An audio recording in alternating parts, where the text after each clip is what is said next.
good friends just made a podcast. Two good friends just made a podcast. Two good friends just made a podcast. It's called Culture Bucket. Two good friends just made a podcast. Two good friends just made a podcast. Two good friends just made a podcast. Culture Bucket, Georgia and Alex. Okay, thank you for joining us again. Welcome to episode number 35 Yes. of your favourite podcast, Culture Bucket. Today, we're counting down our 5 favourite noughties movies. Not naughty movies, don't be silly, but movies from the noughties. Which is going to be really exciting, but I can't do it alone. So joining me, as usual, is my co-host, your host, Alex. Hi, Alex. Hi, George. Hi, everyone. How are you, George? Yeah, I'm good, thank you. I'm good. Great. Yeah, it's one of those periods of the year where not much is happening. It's a fairly quiet time. Yeah, it's been about a year of that. Yeah. Although we're sort of unlocking ourselves a bit here in the UK, but now the India variant is rearing its head to potentially send us all back indoors. We'll see. Ooh. How are you? I'm good. Yeah. Here seems to be all good. Yeah. It's nearly summer, so that's good. Always good times. Hopefully they won't lock us down. But apparently in Italy, COVID doesn't exist during the summer. I'm not sure about there in England, but here it's like it takes a break. Well, it sort of does in a way, doesn't it? Because of the heat kills it off. No, it doesn't. Well, it does. This happened No. last summer. No.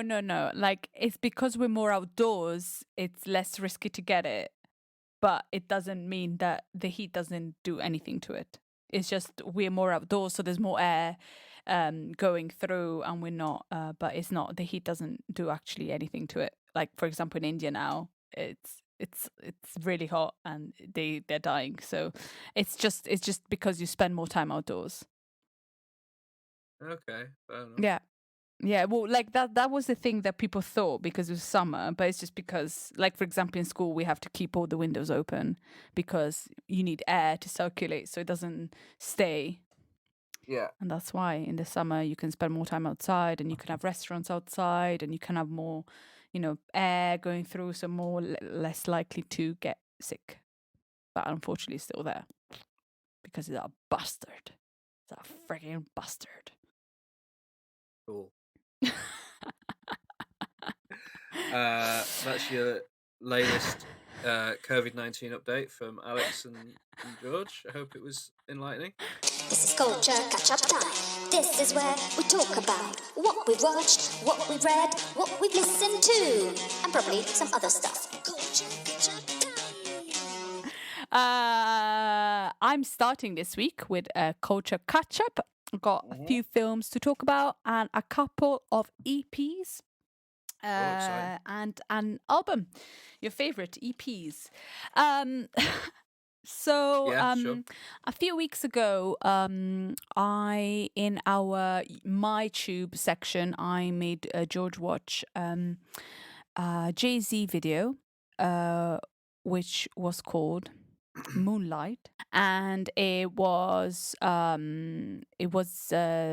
the video showed a black cast playing an episode of Friends. Which did you see that they're reuniting and they're doing like a special? Yeah, I did. Yeah, I'm very excited. Did you see the trailer for the special? Yeah, they all look. The men all look terrible, and the girls look amazing. I think Matt LeBlanc's aged the best of the three of them. Yeah, he's definitely aged the best. Matthew Perry has aged the worst. Yeah, and David Schwimmer looks like he's had way too much Botox and his eyes are like, wow. But the women have aged beautifully. But yeah, so after watching that, I've finally watched both La La Land and Moonlight. Okay. So just because they came out 5 years ago in 2016, and I hadn't watched them, and there was a big hype about La La Land, and the only thing I knew about Moonlight was that it was kind of overshadowed at the Oscars by the kind of was it Warren Beatty? Um, I think it was Warren Beatty, who accidentally read yeah, out saying La La Land. announcing La La Land instead of Moonlight. So I was like, I'll watch both of them. So let's start with La La Land. And La La Land, like I said before, was a 2016 musical, romantic comedy drama, bit of Yeah. everything. Yeah, And definitely a bit of everything kind of a film. yeah, it's kind of like a mishmash of things, and it stars Ryan Gosling, who and Emma Stone. So Ryan Gosling is a jazz pianist who wants to open a club, his own jazz club, and his own like old school jazz club. He's somebody that doesn't really compromise. He doesn't want to compromise on his jazz, and he wants people to love jazz. And Emma Stone is an aspiring actress, and they meet. First, they meet in a traffic jam, an LA traffic jam. It seems I've never been to LA, but I know there's always traffic in LA. And they meet there for the first time, and then they meet more times, and they fall in love, and they, and this is their love story. It also stars John Legend, which I was really surprised about because I didn't know he was in films, and J.K. Simmons, he was really good in it. I really love J.K. Simmons. Every time I see him, it makes me happy in a film. I don't know why. He's a really cool guy. Because I guess the previous film by that director was Whiplash, wasn't it? So I guess they have like a working relationship. J.K. Simmons and him. Okay, I didn't realize. I need to see. I really need to watch Whiplash. I really want to watch Whiplash. Oh, Whiplash is a masterpiece. Yeah, I definitely want to watch that. I don't know what to say about La La Land. I don't really have any strong feelings about it. I didn't hate it. I didn't like it. It was okay. I'm the biggest feeling that I have about it is I was surprised about how about the hype of it, because apart from like Emma Stone and Ryan Gosling are incredible. Like they are amazing actors. Ryan Gosling learned off by heart to play the songs on the piano so you could see that it was him playing, and that it's amazing. The best scene for me is when they tap. They do the dance, and you see LA, and it's beautiful. So until that point, I was like, what am I supposed to get from this film? Then I saw that scene, and I thought that scene was beautiful, and it showed how they put their all into it. Yeah, but if you put anybody else in this film, it wouldn't be the same. Emma Stone and Ryan Gosling are incredible, and they carried this film. But I feel like there was nothing else that was that amazing in it. Like them two were incredible. Like I could say I like them in the film, but the rest I felt really kind of like, oh well, it's okay. Like I don't know, I don't understand the hype, but it's not a bad film. It's not a great film. It's just a musical. I don't know. But I loved the effort the actors put in. Like I said, I don't understand the hype, but yeah, I watched it. Did you like La La Land? Yeah, I mean, I think when I saw it, I really liked it and gave it 5 stars. And then it's one of those films where I haven't watched it since, and I don't really have much of a. The more time that passes since, the more I'm a bit like, that was actually just probably okay. I mean, I think a lot of the hype came from the fact that he made Whiplash, and he's in his late 20s or very early 30s. Like he was a very young director when he made Whiplash. Yeah. And it is a masterpiece, and everyone loved it. And J.K. Simmons won Best Supporting Actor Oscar for it. Yeah. And I think then he was basically, they wrote a check that let him make whatever movie he wanted, and then La La Land was the passion project that was his follow up to Whiplash. So there was a lot of hype around, oh, is this young director gonna, take over Hollywood, and is his passion project going to be better than Yeah. Whiplash when he's given kind of total creative control, etc., and loads of money? Mm. And then there was a lot of skill on display. The choreography is very good. The cinematography is very good. Yeah. Like Oh, it's yeah. a well-made film, It's a very but well-made film. There's nothing wrong with that. It's just not. there's something slightly hollow about it Yeah. Yeah. at the end of the day. Yeah. Exactly. That's exactly like it's an okay film, but it wasn't like breathtaking and like I don't know. Yeah. And the passion that the actors like they put in was amazing. Really and truly. I think Hollywood desperately wanted it to be a masterpiece, and Yeah. maybe Yeah. because of that, got a bit drawn into not really seeing it on its. And I was part of it as well. I definitely probably rated it higher than it should be rated at the time. Mm.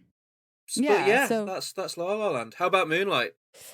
so then I watched first Moonlight and then I first watched La La Land and then I watched Moonlight, and Moonlight came out in the same year, and it won the Oscar that year for best picture and best supporting actor. I can never say his name.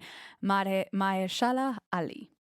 He won Best Supporting Actor. So Moonlight stars Mahershala Ali, and then Janelle Monáe, who is Ooh, amazing. course. Naomi Harris, who also was in a Bond film at the same time. Yeah. And then... I was just saying, yeah, she's great in Bond. Just Yeah, agreeing. in fact, like she only had like a few days to film her part because she didn't have the visa, and so she had to go back to do like the Bond promotion as well or something like Oh that. wow, crazy. And like okay, I will explain later, but and then this film is set in 3 timelines, and every timeline has got a different actor for the same part. So Yeah. in the Young Boys timeline, Alex R. Hibbert plays Chiron. And then in the second part, Ashton Sanders, is Chiron little, because the first part is little, so Chiron when he's little. The second part is Ashton Sanders when he plays Chiron in middle school, and then Trevante Rhodes plays Black when he's an adult. And so there are 3 different timelines in this film, and it follows this boy who is a kid when he's a adolescent and when he's an adult, and he lives when he's a kid he lives with his mother, who is played by Naomi Harris, and she is the only character that you see in all 3 parts of his life, which thus because there's such different timelines, her mastery as an actor is incredible, because you would have not imagined that she did that in 4 or 5 days. But So does she just play the changed it. character in all 3 timelines? Yeah, she plays the Oh, wow. mum, and she's the only character the only actor that you see in all 3 timelines. Right. Amazing. And so Chiron is called little because he's quite little in stature, and he lives, like I said, with his mother, and in like a crime-ridden neighborhood in Miami.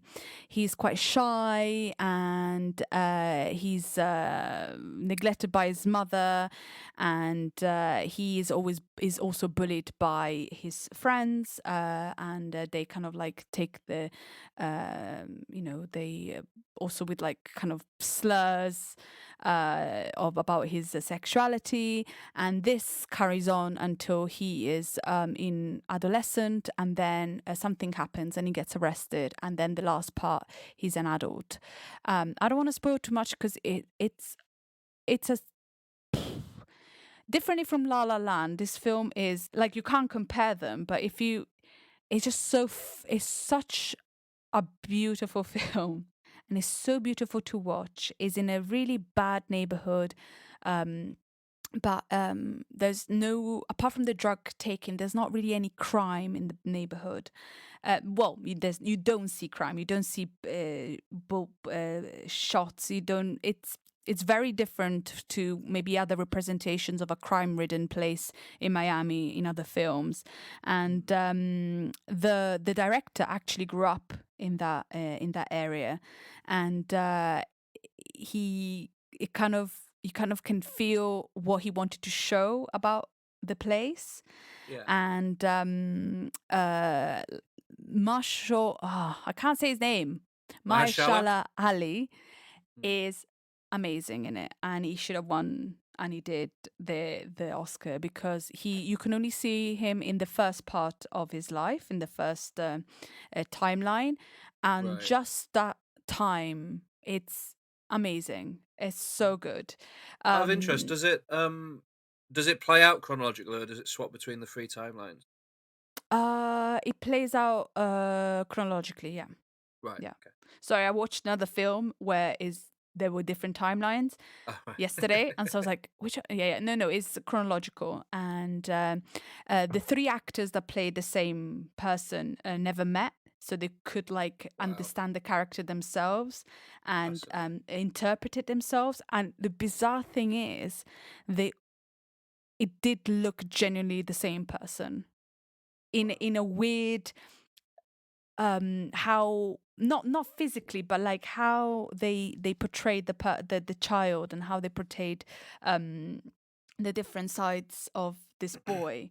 And it's beautiful, it's heartbreaking, it's amazing. And the amazing thing is, differently from La La Land, it had a really little budget, this film, and it struggled to kind of they made it in 25 days, and it's just I don't know, it's just a beautiful film, and I loved it, and I would recommend it to anyone. It's so good, and I cried, I laughed, but it's just beautiful, and it's just lovely in a way. There's some really loving, beautiful moments in this film, and I don't know, I could watch it again. Like, I don't think I would watch La La Land again, but I could watch this film again.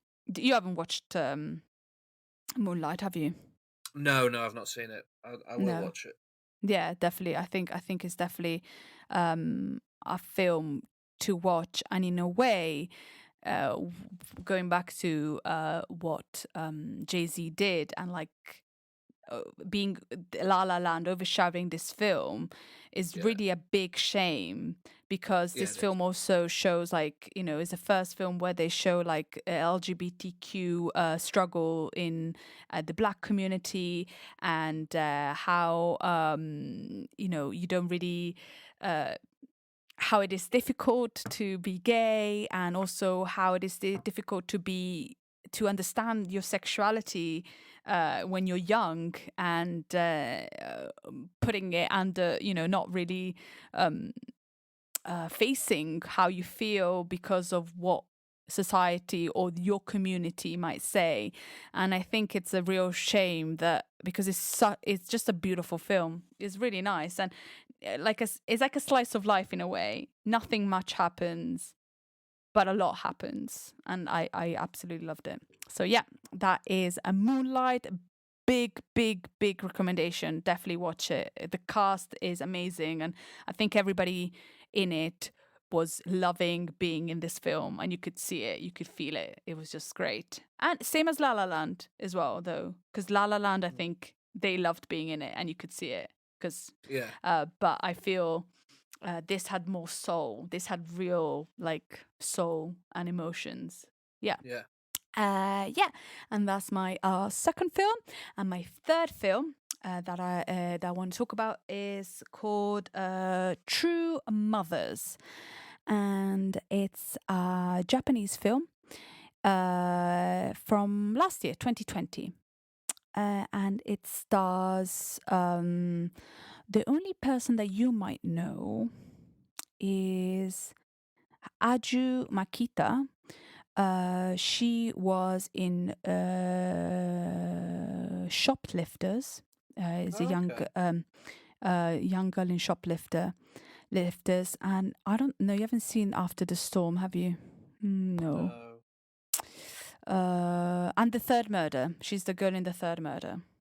Ah, right. Okay. Yeah. Cool, So yeah, you will know her from her there, and so True Mothers is the story of this couple that cannot have a child, and they've been trying for years, and then they find this agency that will adopt will an agency where they can adopt a child. So the film starts with them having adopted this kid already, and the kid is about 5 years old, and then the Right. timeline goes back, and Right. they show the process of them finding out that they can't have a child, and then adopting from this agency, and then the timeline goes, and then the timeline completely shifts to the girl that gave birth to the child, and Okay. so you see her story. And then, so it's like parallel timelines of this couple and this girl that has given her child away, has given her child for adoption, and the struggles that this couple have, and with this child, with being parent. Well, first not being able to have a child, and then being parents, and the struggles that this teenager, she's 14, has after getting pregnant and giving away her child, and after she gives away her child. It sounds crazy, but it's a incredible film. It's beautiful. It's, when I saw it was like 2 hours and nearly 2.5 hours. I was like, oh, okay, it's going to be a long one. But because there's so many different timelines, and it's so incredibly executed by all the actors that are in it, at one point I thought, when the girl is in the center, where she's getting looked after while she's pregnant, there are other girls, and at that point I thought the other girls were not actresses, were actually girls that were going to give the children for adoption. Yeah. But they were actresses, but the emotions they had was so real. And Naomi Kawase, which also directed Sweet Bean, which I talked about a few weeks ago, she used a different camera, like somebody was filming them as a documentary. So in certain points, she used a different camera and a different camera angle to kind of show the rawness of the moment. So I assumed they were not actors, but they're all actors. And Ajuma Kita, the girl that I said was in The Third Murder, she's amazing in it. She first plays a 14-year-old, and then she plays a 20-year-old, and the transformation she does from teenager to adulthood is incredible and beautiful, and it's a really, really, really good film, and it's called True Mothers. And I wouldn't get put off the trailer, because the trailer looks really dramatic, but there's nothing dramatic. Well, there's some dramatic stuff about it, but it is not too dramatic. And I think Naomi Kawase is an amazing filmmaker and writer, because she also did the screenplay. So a really good film. And then the couple of EPs I listened to, extended plays. Why is it called an extended play? Is it because it's not an album? Yeah, it'll be. Short I think enough. it's a holdover from the days of vinyl, where there's certain size of disc or something. Yeah. Okay. Because albums are technically called LPs, long plays. Yeah, that's true. They're LPs. See, that's why I'm friends with you. You tell me stuff. So this is another. Spotify says you should listen, and I do. So Butterfly is an EP by Lava La Rue, and she's a London based artist, and she did this album is kind of like a hip hop. is it lo-fi hip hop? Is it That's a called thing. lofi or lo-fi? Lo-fi. Lo-fi, because I call it Yeah. lofi in my personal everyday life to myself. I call it lofi, but I think it's a lo-fi, um, um, lo-fi hip hop album. She is. There's not much about her. I think she's been around for quite some time, but there's not much information about her. But she released an album, this EP in a few months ago, 19th of February. And it's a really, really good EP. She's got a really great voice, and she's got a very nice voice, and she's got really like kind of like a very nice rap flow, and it's kind of a collection of he says queer love songs, which is interesting because I'm not sure, queer love songs. But yeah, and she hasn't really released anything until now, but this is a really, really good start.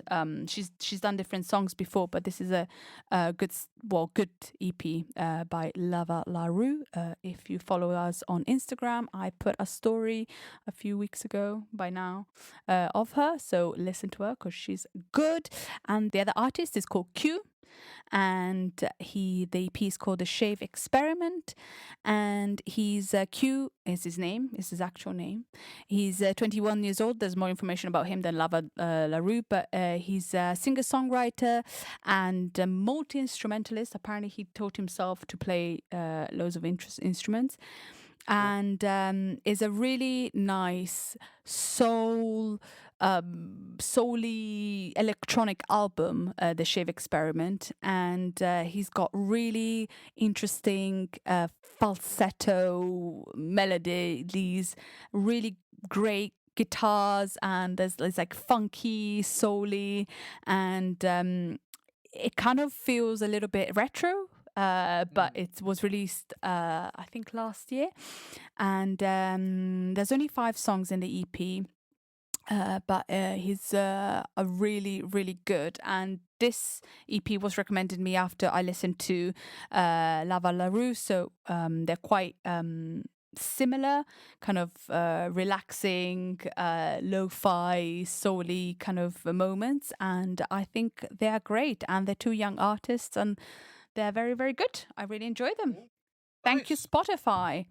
And the last one, just quickly, remember a few months ago I talked about an album by Arlo Parks. Oh, yes. Yeah, and she released an album the 29th of January. But now there's an extended play on Spotify, which has one of my favorite Frank Ocean songs, Ivy. She did a cover of Ivy. So wow. and it's a really good cover. So if anybody has listened to the album and has not listened to the extended play, it's not extended play. Goodness gracious, I've spoken too much and now my brain goes blah. The deluxe edition. So if you listen to that album, but you've missed the deluxe edition, go and listen to the deluxe edition, because there are maybe 8 more songs, and there is a cover of Ivy, which was amazing. So yeah, so definitely have a listen. And that's it for my culture catch up. Films, some music, some goodness, etc., etc. How about you, Mr. G? Nice. Yeah, good culture catch up. I've got an album to recommend and then a few films to talk about. And that's about it. Yeah. Cool. So, I've been listening to... very quick update. I finished Resident Evil Village, which I talked about a couple of weeks ago. Awesome. Yeah, it's very good. It's one of the top 3 Resident Evil games, along with Resident Evil 4 and the remake of Resident Evil 2. So, big recommendation on that one. And I've been listening to the new Saint Vincent album. Oh yeah, yeah. Yeah, who I have spoken about before because of her video with Dua Lipa at the Grammys a couple of years ago, which I like a lot. So yeah, her last album came out in like 2017, so a while ago now.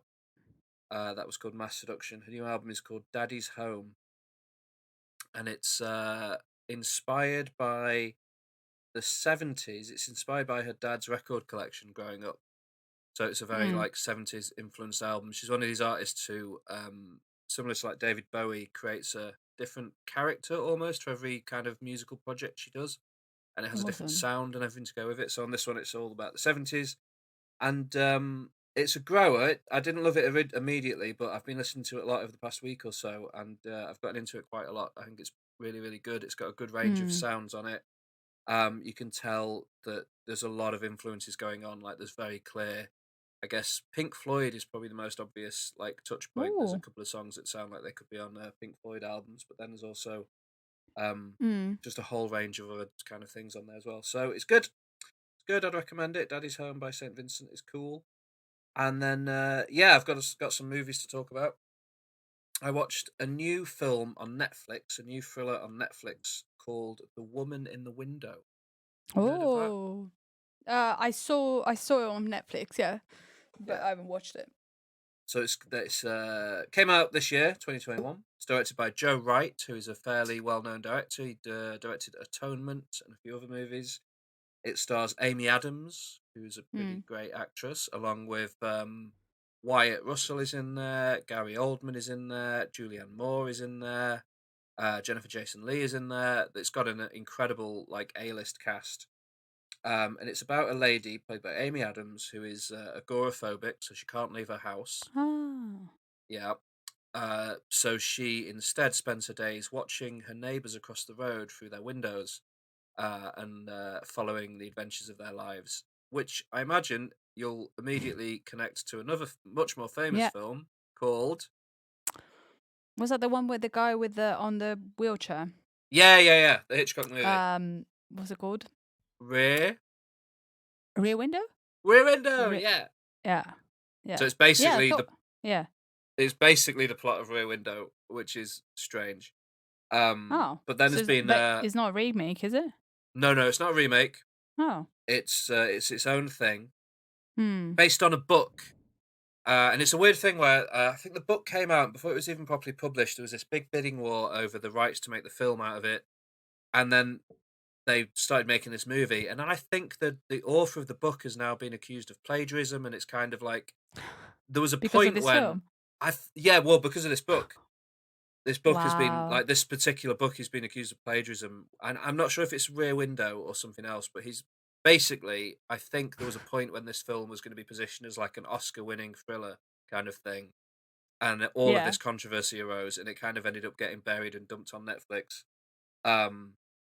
And yeah, so Amy Adams can't leave the house. She watches her neighbours through the windows. One day, her neighbour comes over to see her, played by Julianne Moore, and they bond and get on really well and spend an evening together. And then the next day, through her window, she sees Julianne Moore being murdered. No. Yeah. Uh-oh. She calls the police and she's like, "Help, police, this man is murdering his wife," etc. And then she like passes out. When she wakes up, the police are with her, along with the husband, played by Gary Oldman, who's like, "I didn't kill my wife, and you've never met my wife. This is my wife." And then introduces her to a person who is not Julianne Moore, is Jennifer Jason Leigh. And the police are believing him, and everyone's telling her she's crazy, and of course she's agoraphobic, and there is a mental illness side to it all that's played up a bit. And the film is all about, is she going crazy? Did she see what she thought she saw, etc., etc. And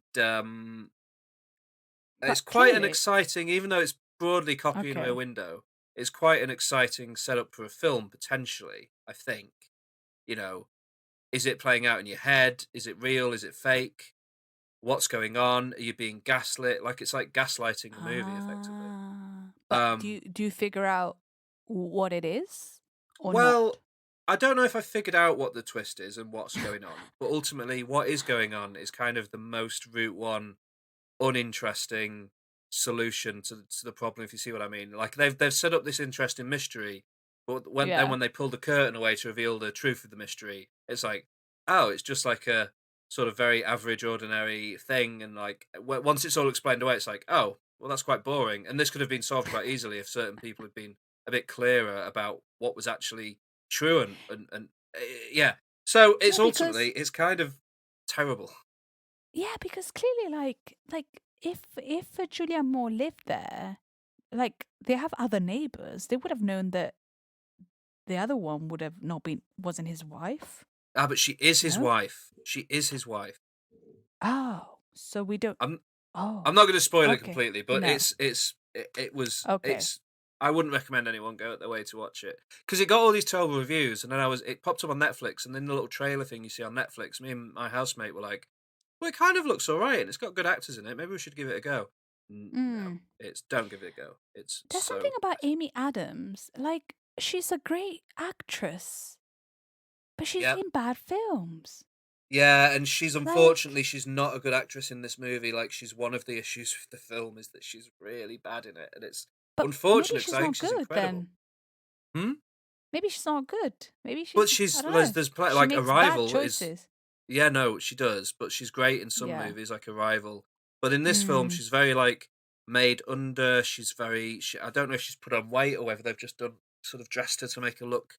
But she doesn't look like normal Amy Adams. She looks very kind of like a shut in. And she's clearly put a lot of effort into creating the character. But then it just, partly it's the script, but partly it's also her performances. She just comes across kind of like a very irritating person that you don't want to spend time Mm. with. And that's unfortunate because she's the main character of the film and you spend a Ah. lot of time with her. But never mind. It's just avoid it. That's all. Okay, moving on. More positive things in the so in the UK now this week cinemas have reopened. Oh. Yeah, which is exciting. So I got a card for my local cinema that lets me see as many films as I want for free. Oh. Yeah, so I can go to the cinema a lot now. The monthly cost of the card is equivalent to the Yes. cost of about 2 films. So Yeah. I'm going to easily see 2 films a month, especially at the moment because there's so many movies that have been held up. I know it's Mm. there's a lot coming out in the next few months, so I figured it made sense to get the card. So I've been to the cinema a few times in the past week. First thing back, first film that I saw in the cinema in 2021 was Spiral from the Book of Saw, the new Saw film, Yeah. which is has been a long time coming. In 2019, they made this big announcement that there was a new Saw movie coming from the mind of Chris Rock, and everybody said, "What?" And then they explained that Chris Rock had gone to Lionsgate, the people that make Saw movies, with an idea for a Saw film, and they'd gone, "Wow, Chris, this is an incredible idea for a movie. You're a genius. We're going to make your film, and you can star in it." So Chris Rock is the star of this film, along with Max Minghella, who is in. Have you seen The Handmaid's Tale at all? No. No. Well, Max No. Minghella is in The Handmaid's Tale. He's a fairly decent actor. He's got big eyebrows. And Samuel L. Jackson is the other most notable actor in this movie. Samuel L. Jackson in a Saw film is a pretty, um, you know, pretty bonkers thing. Directed by Yeah. Darren Lynn Bousman, who directed a bunch of the Saw films, the original Saw films. So it's kind of within the family in a way. And it's had a lot of hype built up because it was meant to come out in 2020. It got delayed. They didn't want to put it on streaming. They wanted people to be able to see it in the cinema. So they held it back, and now finally cinemas been open again. So it's kind of the first big film that's come back out into the cinema. And it's a weird film. It like ultimately, as it plays out, and you understand what the idea is that Chris Rock brought to Lionsgate. It does feel a bit like, is this really the genius idea that everyone thought it was? It's quite by the numbers. And it's not a particularly a Saw movie. It's kind of owes more of a debt to Seven than the Saw films. It's a psychological thriller. It's a Mm. police procedural. It's a police procedural psychological thriller in the vein of like a Seven.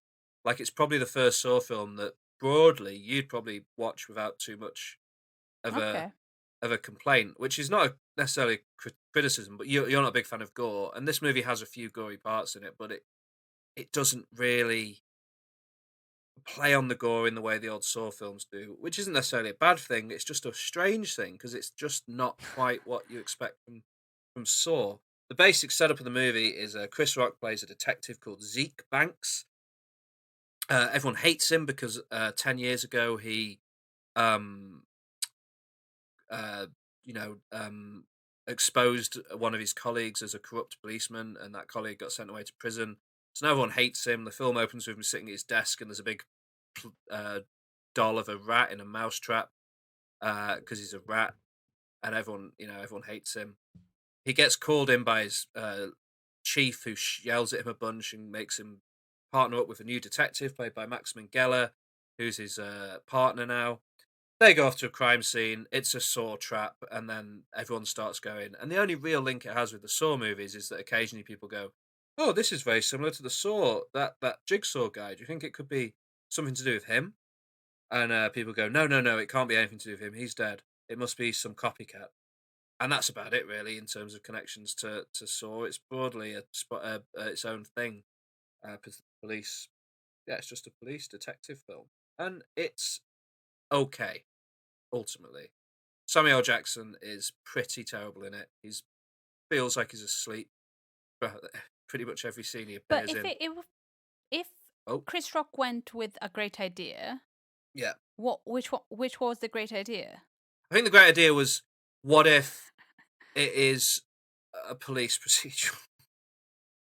Oh, okay. So what if it's just like a normal film, No, like I any think the others? thing is, because it sort of becomes clear that all of the victims are policemen, corrupt policemen. So I guess the idea was, what if there was a new Saw killer whose mission is to deal with corrupt police officers? And everyone said, "Oh, it's really political and timely because of George Floyd, etc., etc." But of course, this movie was written and shot and made before all of the Black Lives Matter movement took off after George Floyd and everything. Obviously, it's been going on for years Yeah. prior to that, but it doesn't feel, they've kind of tried to sell it now as being a little bit sort of a commentary on all of that, but it's not at all, because it was made before any of that happened. And in a way, if it had been made Mm, after all of that, they might have been able to do something more interesting with it and had it be a bit of a commentary, but it's yeah. not.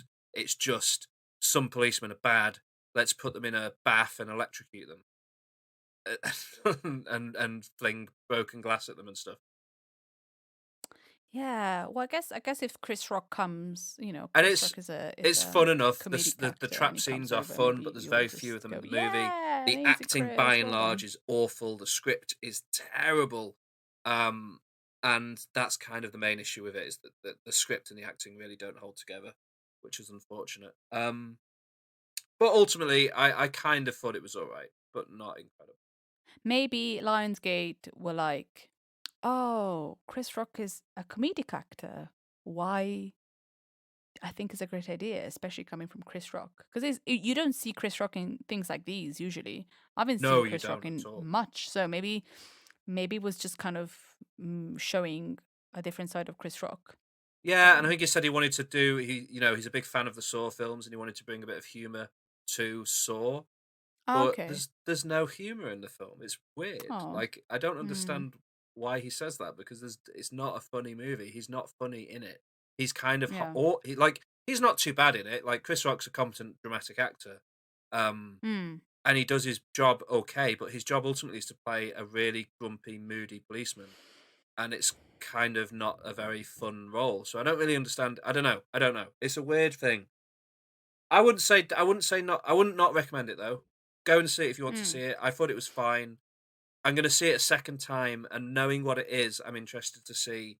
Because the first time I watched it, I was just like, "What is this film? What's it going to be?" I was so fascinated in just finding out what this idea was, etc. That might have coloured my enjoyment of it. So I'm interested to go back and watch it, knowing what is coming, and see if I enjoy it anymore as a result. mm. So yeah, I don't know. We'll see. And the reason I'm seeing it again, of course, is because I can go to the cinema whenever I damn well please for free. Nice, So yeah. nice. After that, I went and saw the new 2021 Mortal Kombat film. Yeah, Cool. yeah, based on the popular video game franchise Mortal Kombat, directed by Simon McQuoid in his directing debut. This is a Oh, film.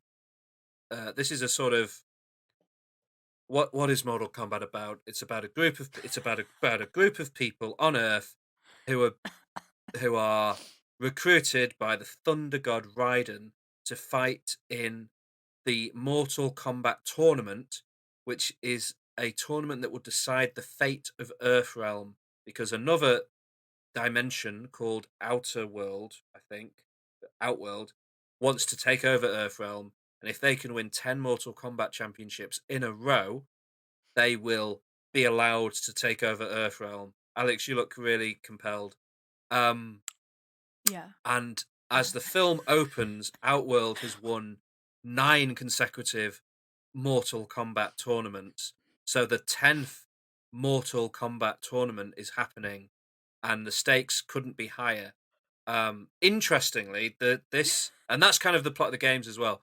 Interestingly, this film takes the approach of not being about the tournament itself, but about the run up to the tournament, and the Emperor of Outworld, Shang Tsung, wants to send his assassins, including iconic characters such as Sub-Zero, an ice ninja, and Reptile, a lizard man, to Earthrealm to hunt down the champions and murder them before the tournament, so that to guarantee that Outworld can win the tournament and take over Earthrealm. Raiden, on the other hand, brings all of the Earth champions together and trains them so that they can fight back, and that's the plot of the film. What's good about this movie? It's this. I think you'd have a good time with this film, to be honest. Yeah, I'm sure I would. I'm sure I will. I would. Yeah, I would definitely have a great time watching. Because this it's film. a fun movie. It's the sweariest film I've seen in a long time, especially for Oh, like is it an action American? martial arts movie. Say that again. Is it American? Yeah, it's American. And they say swear words. Oh, like all like this is that like they are happy for this to be an 18 and R, like it's incredibly violent. Lovely. Because I just think it's fun when Americans swear. Because you know the Brits swear all the time. It doesn't really mean anything. Yeah, But definitely. But in an the American film, Americans no, they go like, people are oh, C swearing word. all Did they see the over C the word? place. I can't remember if the C word's in there, but the F word is in there, just like every other sentence somebody's dropping the F word. Nice. Yeah, I'll definitely enjoy it then. And the best part of the movie entirely is a character called Kano, who's a sort of amoral mercenary. Is he good? Is he bad? Who knows? He's Australian, and he's played by this Australian actor, and he is incredibly funny in it. Every line he has is great. I'll give you one example and he reminded me of our friend Ben quite a bit. And I'll try and show you how he reminded me of Ben. There's a scene where they're in Raiden's temple and they're going to start training, and basically you are allowed to compete in the Mortal Kombat tournament if you have like a birthmark of a dragon on you, right? And the only way to get this birthmark of a dragon on you is to be born with it, or if you kill somebody who has it, it transfers onto you. All right. So Kano has it. This character Cole has it. Kung Lao and Liu Kang have it. But Sonya, this lady that's with them, who's kind of helped bring everyone together, she actually doesn't have the dragon. So they're all going to go down into the fighting pit to train. And Sonya's about to step down into the pit as well. And somebody goes, "No, sorry, mate. You can't come in because you don't have the mark. Only people with the mark are allowed to train. You'll just have to watch." And Kano, who doesn't like Sonya, just looks at her and goes, "Ah, fucking whoops." It's just a good, like, he just does that throughout the whole film, just swears and is sarcastic. So yeah, pretty good stuff. It's a good film. I enjoyed it a lot. The action is well enough choreographed. The swearing is fun. And it kind of sets itself up for a sequel that I'll happily watch. Because like I said, the actual tournament itself isn't in the movie for some reason. So I'm sure the sequel will have the tournament, etc. So yeah, good stuff there. Mortal Kombat. Better than you could expect it to be, in my opinion. Because a Mortal Kombat movie shouldn't really work. But it did. No. Then I went again to the cinema to see 2021's The Unholy. A religious-themed horror movie starring Jeffrey Dean Morgan, Cricket Brown, which is a great name, William Sadler, Cricket. and Carrie Elwes. Yeah, Cricket. Wow. What do you reckon? Is that a lady name or a boy name? Cricket. Yeah. Cricket. I think it's a boy name. Well, Cricket plays a girl called Alice, so But no. is Apparently, it Cricket is a girl's name. what is the actor un non-binary? I don't think so. So is it a girl? The actor is a girl. Yeah. Ah, okay. So it's a girl name. Apparently, according to well, Cricket Brown is a girl, a Well, woman. Cricket Unless Brown is a girl. unless she's So non-binary. her I'm not aware of that. parents or their parents, Yeah. whatever Cricket wants to be called, his parents called them her Cricket. Yes. Now, Cricket Brown doesn't have a Wikipedia page, so I've not been able to find out much about her or them. If you're listening at some point, Cricket, we're sorry if we're misgendering you. Yeah. But you have an interesting name, Cricket. Right. And we're not doing it on purpose. Sorry? Cricket. What an interesting name. Yeah. She's good in the film. I'm going to assume. I can't see anything online that says that she would go by any other pronoun. Anyway, Cricket Brown, Jeffrey Dean Morgan, William Sadler, Carrie Elwes, directed by Evan, and this is a Evan Spiliotopoulos in his directorial debut. He wrote the film as well. And I didn't realise until I was looking it up to talk about it on this podcast. It is based on a novel by James Herbert, who's a horror author that I really like, a novel he wrote called Shrine. He's a British horror author who's written a couple of books, in particular one called Rats. If anyone's looking for the trashiest horror novel they could possibly read, check out Rats by James Herbert, because it is pure trash, but also a really, really fun time. So yeah, it's a movie about a reporter played by Jeffrey Dean Morgan who gets sent to a small town in America to investigate a case of cattle mutilation that he immediately discovers is not a case of cattle mutilation. It's just a farmer that doesn't realize that his son has shaved the Metallica logo into a cow, and has mistook it for like a satanic logo. So he gets there and immediately is like, well, this isn't anything, and I've travelled out here for this. So he finds this little doll in a field and he smashes it and kind of uses it as an excuse to make out that something weird is going on. Then he's going to go home, but he's driving home at night and he sees a girl suddenly in the road, Alice, played by Cricket Brown, and he has to swerve, crashes his car, gets out to see if she's okay. He follows her into a field, the field where he found this doll. She walks up to the tree where he found this doll, and she says to the tree, "Oh, I can hear." She says something to the tree like, "I can hear you," or "What do you want?" or something like that. And then she collapses. He rushes her to a hospital where a doctor tells him that Alice is mute, has never spoken, she's completely deaf, can't speak. And he's like, "Well, I heard her speak. She definitely speaks."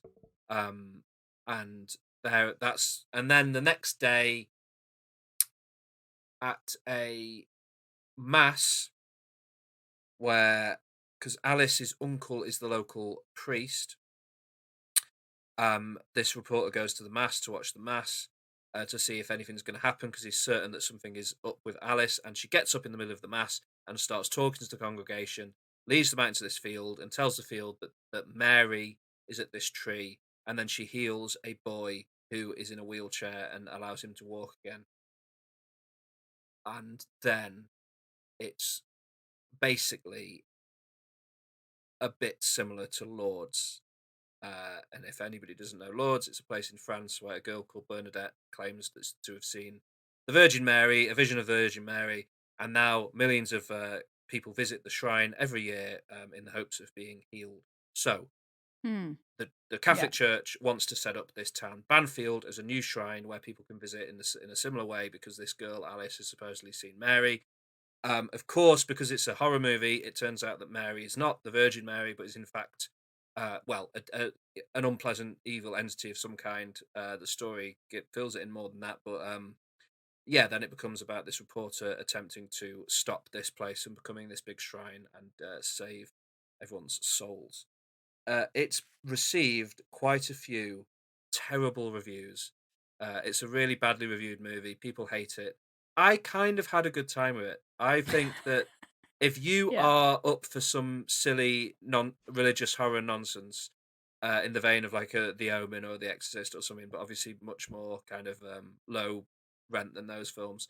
I Mm. think you could have a good time with it. I think people should try The Unholy if they fancy kind of just a silly horror film. You could do much worse.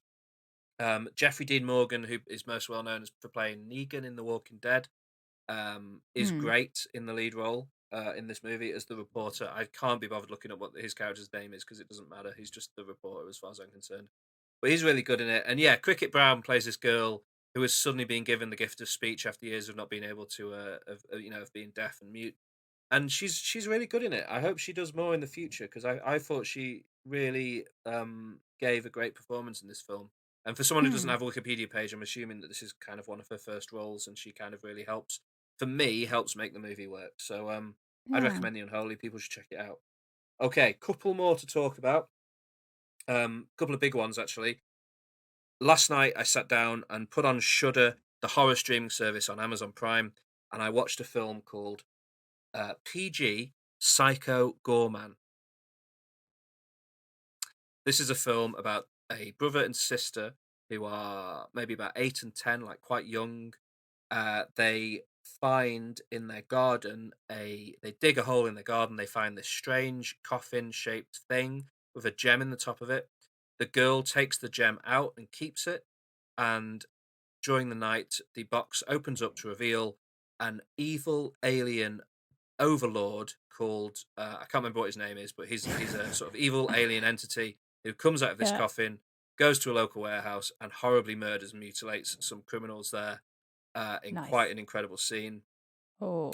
The next day, the children wake up. They see that something's clawed its way out of this hole in the garden, um, and they follow the trail of destruction to the warehouse and find this evil alien overlord who is in the film, a sort of a 6, 7 foot tall giant grey spiky man with pulsating purple veins all over his body.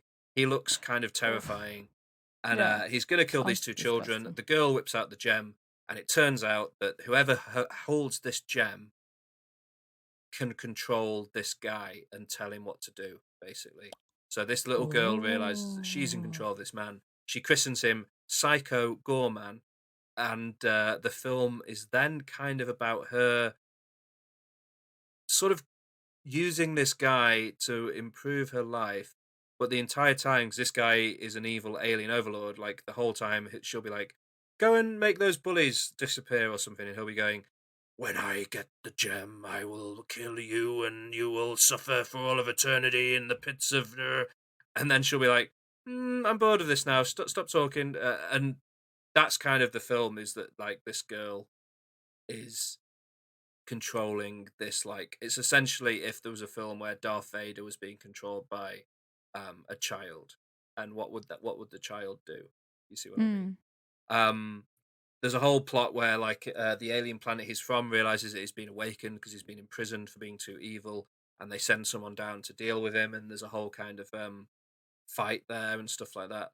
But really it's sort of a comedy. It's an ultra violent 80s throwback comedy movie. It's like an extremely violent episode of Power Rangers at times, because the budget for this film is basically nothing. So all of these aliens look like outcasts from the set of the original Star Wars, like people in big rubber costumes and stuff, running around in the woods yelling about the planet Gygax and all sorts of nonsense things like this. But it really works because the lead actress who plays this little girl, Mimi, Nita Josie Hannah, is incredible. Like she has the charisma and the confidence of someone 3, 4 times her age, and her performance is Mm. amazing. She's great.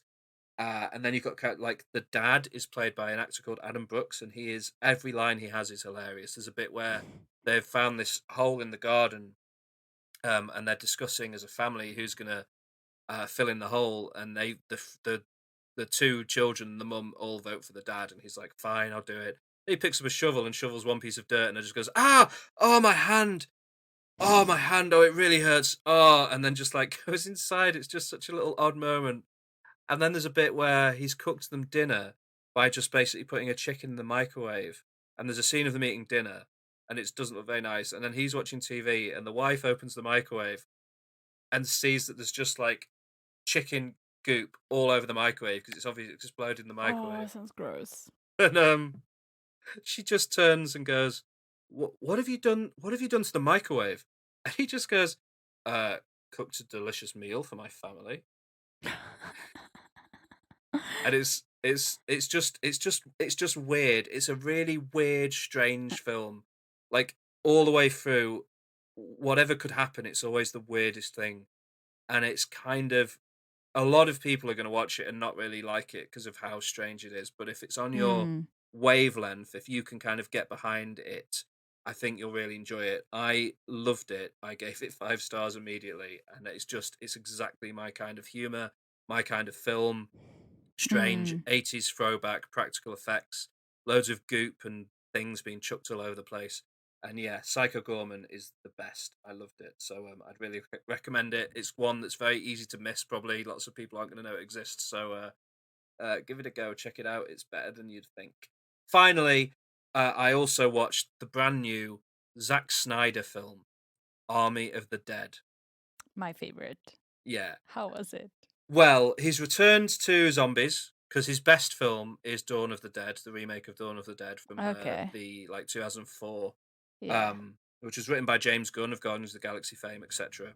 And then since then, he's made a whole ton of franchise movies and licensed films like 300, Watchmen, the various Superman and Batman movies he's made, and he's finally gone back to do something original.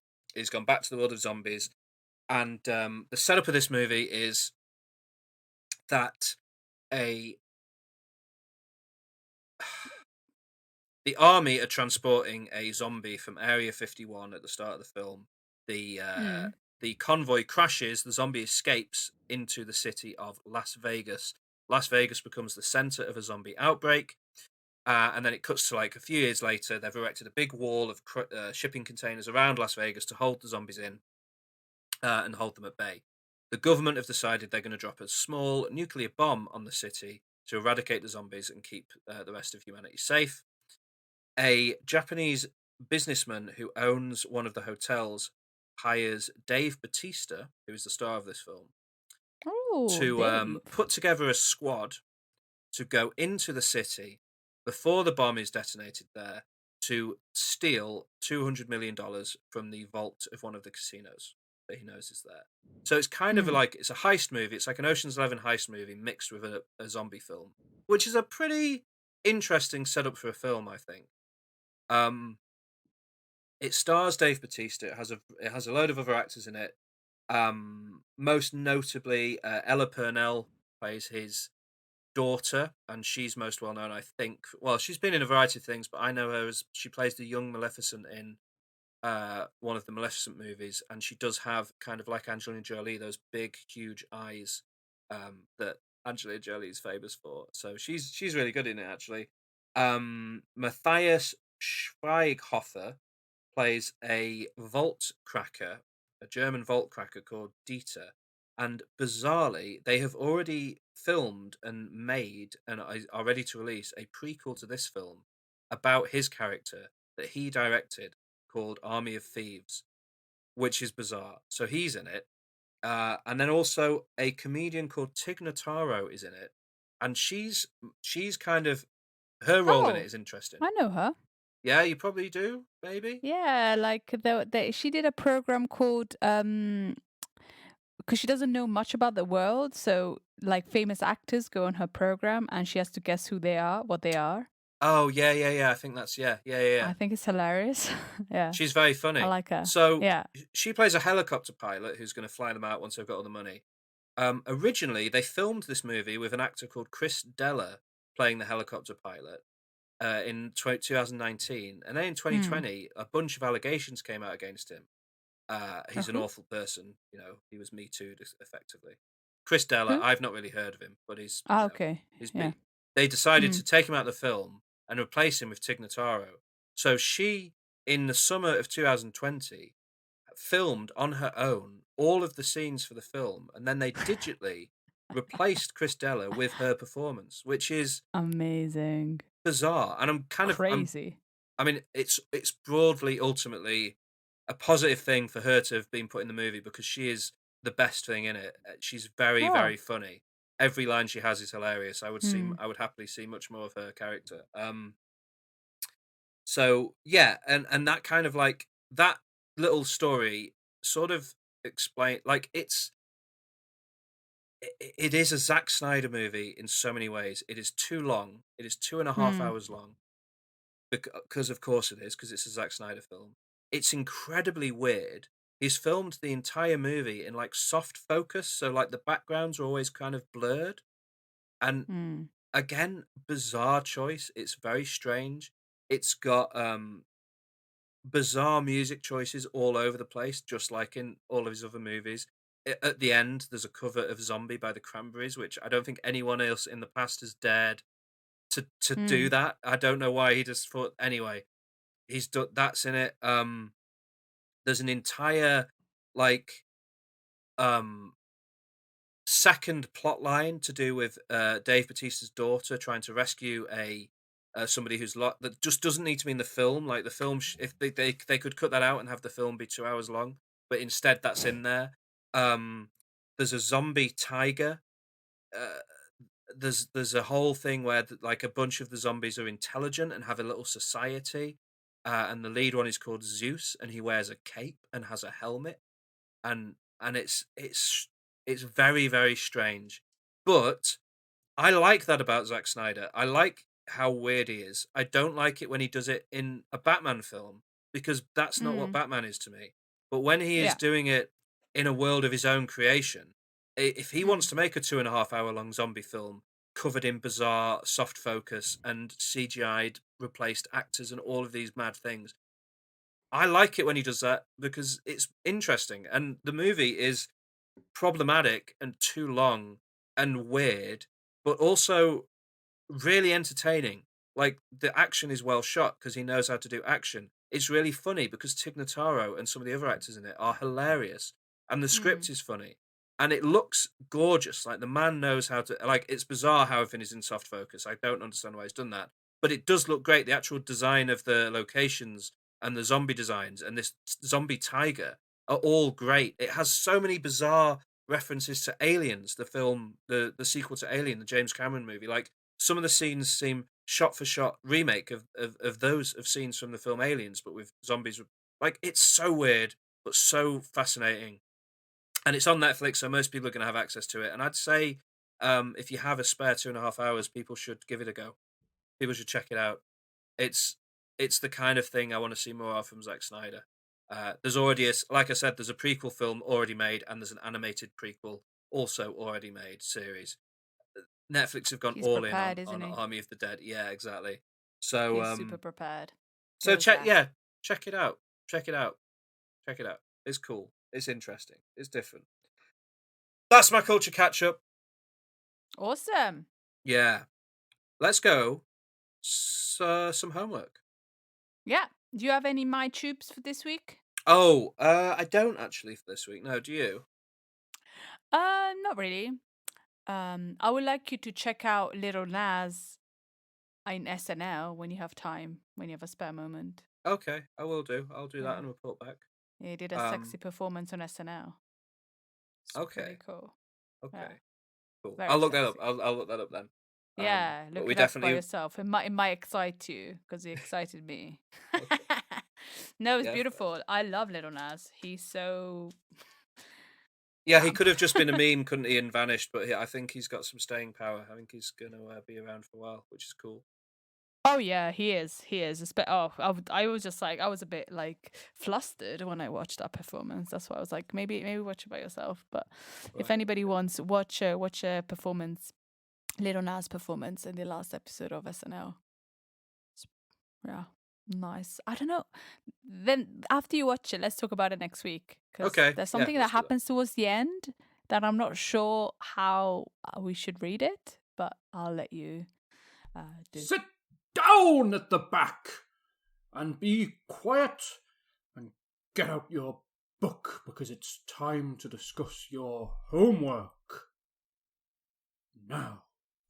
Homework. So, last 2 weeks ago, we talked about romantic comedies, and you told me to watch a film by Ben Wheatley called Sightseers. Mm.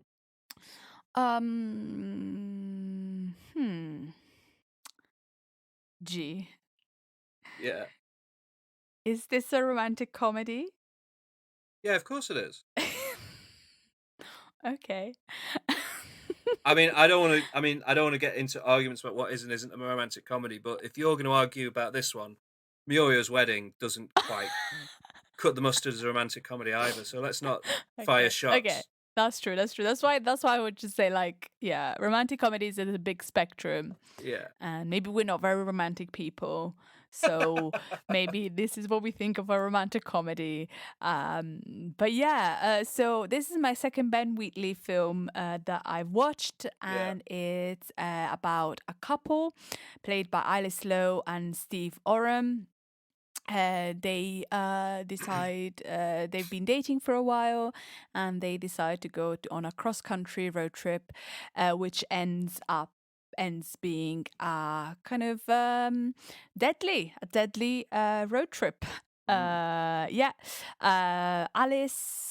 not Alice. The actress is Alice. Tina, played by Alice Lowe, which I love. I love her. Like, she makes anything good. You know, you can watch a bad film and she will make it good. And she wrote Sightseers, didn't she? Yeah, she wrote it as well in Steve Oram that plays Chris. Also, they wrote and starred in it, and she lives with her mother. Her mother is clearly possessive and a little bit not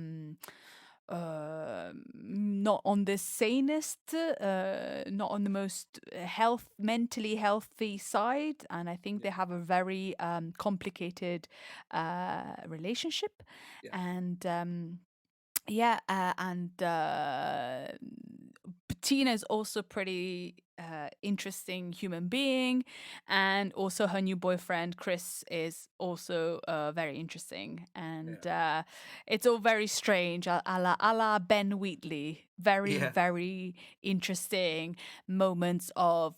So at one point at the beginning of the film, Tina and her mum argue, and the mum doesn't want her to go on this holiday because she doesn't trust Chris, her boyfriend, and they're like arguing, and it's like horrible and nasty, and then the next scene the mother is brushing her hair, just like that, just as you do. But that's what families that's what it's like, isn't it, sometimes? But Ben Wheatley manages to do that very well in his films, like Kill List. What he does with his film, there's a lot of sounds, like people make sounds like howling, or there's a lot of body sounds that there are, and I found that really interesting because whilst in the Kill List he used music to create an atmosphere, here he uses like sounds from people. Like it starts with the mum howling because the dog has died, which the dog has died in the most stupid, insane way. And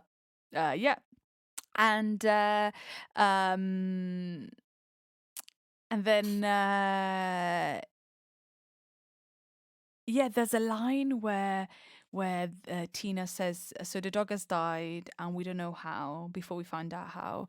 And then there's a moment where Tina goes, Mum, it was an accident. And the mum looks at her in the eyes and she goes, so were you. And then they leave for their holiday. It's like, God. So it's kind of like a dark comedy. And they go on this holiday, and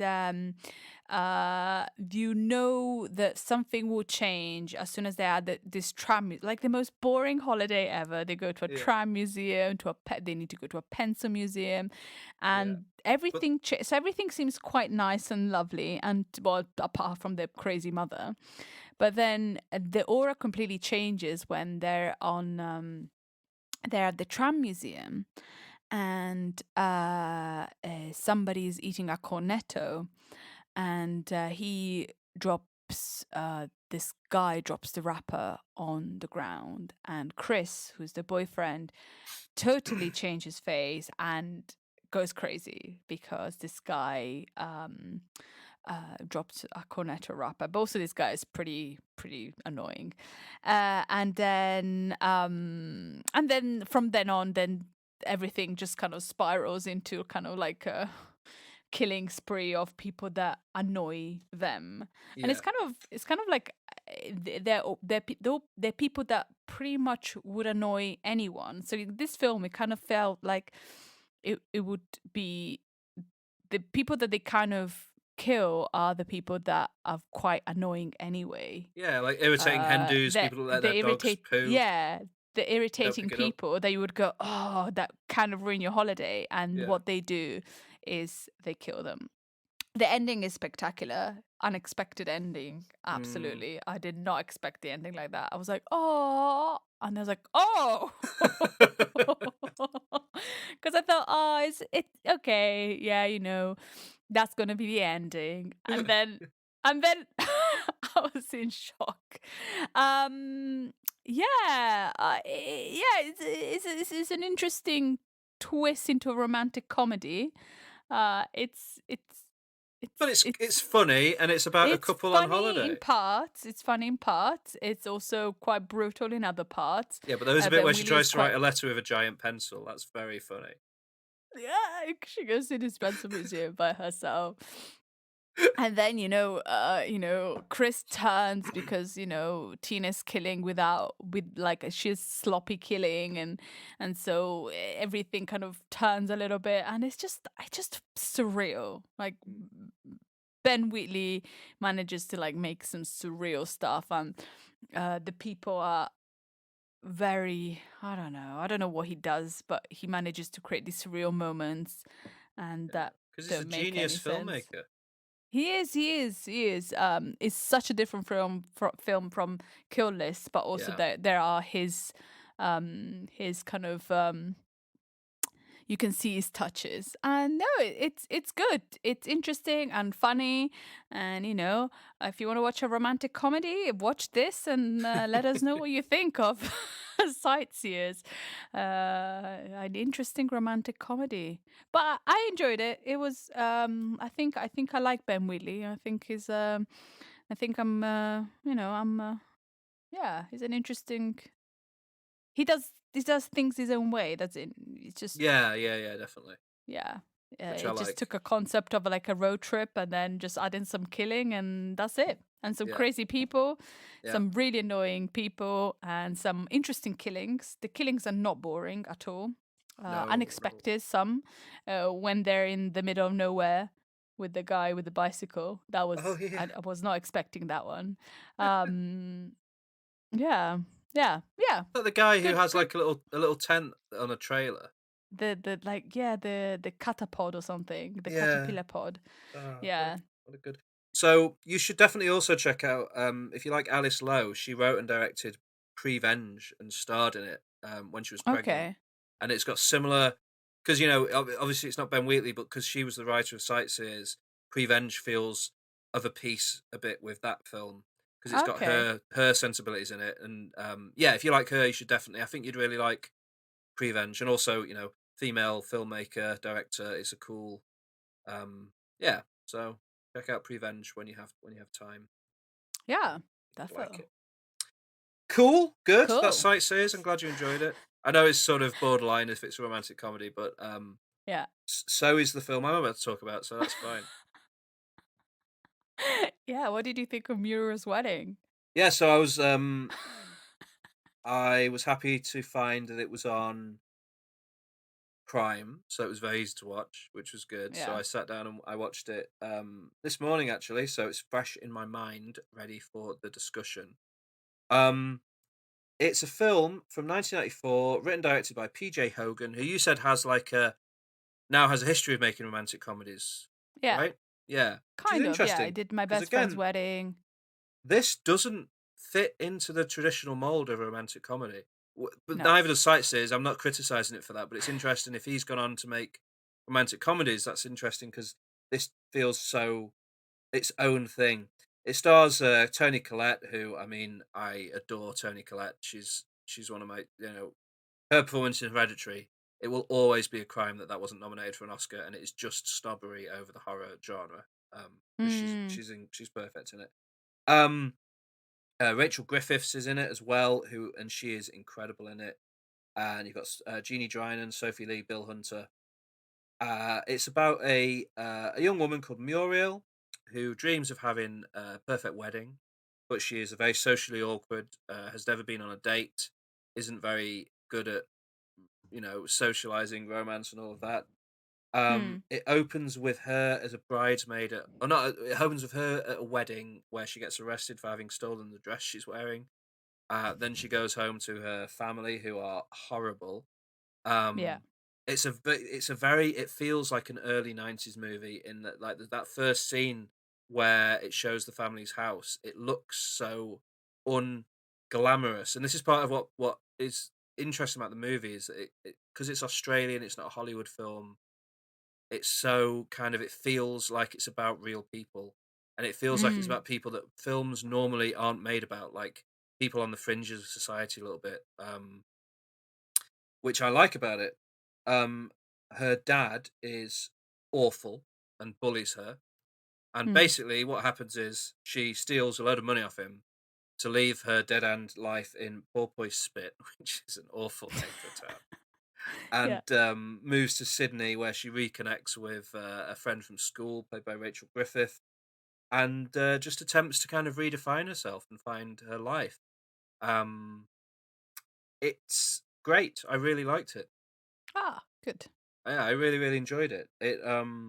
Tony Collette is great in it. The way, like, there's a scene early on where just after she's taken all this money, she goes on holiday to basically stalk her friends who don't like her, to this island, and this is where she meets Rachel Griffith's character, who is what's her name, Rhonda, Mm. and she bonds with one Rhonda, who then goes and like tells these horrible women that one of them is cheating on the other one's husband, or cheating Mm. with another one's husband, and they have a fight. And then there's this incredible sequence where because Muriel and they tell her the reason they don't want to be friends with her anymore partly is that she listens to 70s music and she's not cool like they are, and she doesn't wear the right clothes for them, etc. And just after these three girls have had this big fight and bust up over this affair, it shows Muriel and Rhonda dressed up as ABBA doing Yeah. karaoke to Waterloo, and Yeah. the two actresses, Rachel Griffiths and Toni Collette, are great in this scene because you can immediately understand both characters and who they are. Because Rhonda is huge and big with her dance moves, and she clearly has done this kind of thing before, and she doesn't care whether she likes ABBA or not. She just enjoys kind of Mm. being fun and having fun and doing things and being exciting. And then Muriel next to her clearly is loving A, that she's being allowed to sing ABBA because she loves ABBA, B, that she has a friend who is being nice to her. Yeah. But she's not a natural performer. So Tony Collette is just sort of stood there really stiltedly doing all these dance moves. And it kind of takes a lot of talent to show the character Mm. to kind of do this dance sequence and do it like you have to know how to do the dance sequence well to do it sort of badly in the way that she does. Does that make sense? Yeah. Yeah. Which I really Definitely. liked. And Mm. then what's so great about the direction and the cinematography is that it subtly turns into the music video for Waterloo. With them reenacting it. It goes from them just filming them doing the karaoke to kind of Mm. filming them as if it's the music video for that song, which is really cool. Um, and then in the second half of the film, it becomes it has this like atmosphere of melancholy that descends over the entire movie, and it gets really real and really sad. She has to contend with her friend finding out that she has cancer and has to start being confined to a Mm. wheelchair. Her Yeah. dad leaves her mum. There's a death in the family, and it all kind of it sort of, but it's what I it what it's what works about the film is that it's funny, but it sort of treats its characters with respect, and it exists in the real world where sad things do happen, and life Yeah. can be difficult. And even though Muriel is redefining herself and succeeding, she still has to deal with quite difficult things that people go through during their lives. And she doesn't necessarily make all the right choices. And there is a wedding, Muriel's wedding. It does happen, but not in the way that maybe she would want it to. But she's so caught up in just the fact it's happening that she doesn't care. And Yeah. then the journey she goes on after that, where she has to deal with all of these sort of sad events, help her to come to a place of understanding. And the film, and the reason why I was saying it's not quite a romantic comedy, is that like it doesn't end with her going off into the sunset with her love interest. It ends with her going off into the sunset with her friend, and it's almost more a film about friendship than romance, or realizing that romance isn't the only thing that you need in your life. You need friendship and support Yeah. and love from other Yeah. places, which is great, which is really nice. And yeah, so yeah, I really enjoyed it. I thought that the message was really good. I thought the fact that it treats all these characters with a lot of respect. They could easily be, Muriel could just be a film where Muriel is, everyone hates her and the film hates her as well, but the film actually loves her and Yeah. treats her respectfully, and it's great. I liked it. I liked Muriel's Wedding. I'm glad I watched it. It's one that's been on my list to watch for years, and I've just never got round to. So I'm glad that I finally did. Thank you. Coolio. Yeah. Awesimo. That's good. Well, yeah, both of ours were not really totally romantic comedies. Yeah, but that's fine. They It's were a kind of. broad church. Yeah, I guess so. Yeah. I think I Love You Man is also a romantic comedy, but yeah. Yeah, I suppose, but that's. I mean, we are going to do a sort of buddy. Yeah. Well, we know we're definitely going to put that film, both of us. So. Yeah, that's fine. We'll talk about it. Cool. Very nice. Yeah. Let's do our top 5 then. Yeah, let's go to top 5. 5, 4, 3, 2, 1. Our top 5.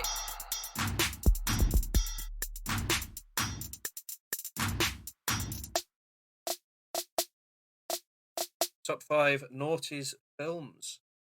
Yeah, top 5 noticed films. So I kind of went for like, I don't know, my list is kind of random, but I just put like films that I really enjoyed in the noughties. But not some films because I'm gonna put them in other categories, so I'm not gonna talk about it twice. Yeah, there's probably a couple that I left out for those reasons. Yeah, and they're gonna be on my honorable mention probably. But yeah, my list is a bit random.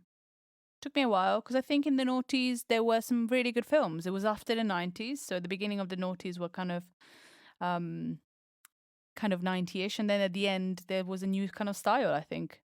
Yeah, probably. It was definitely an era of change and of franchises and stuff becoming much more of a thing.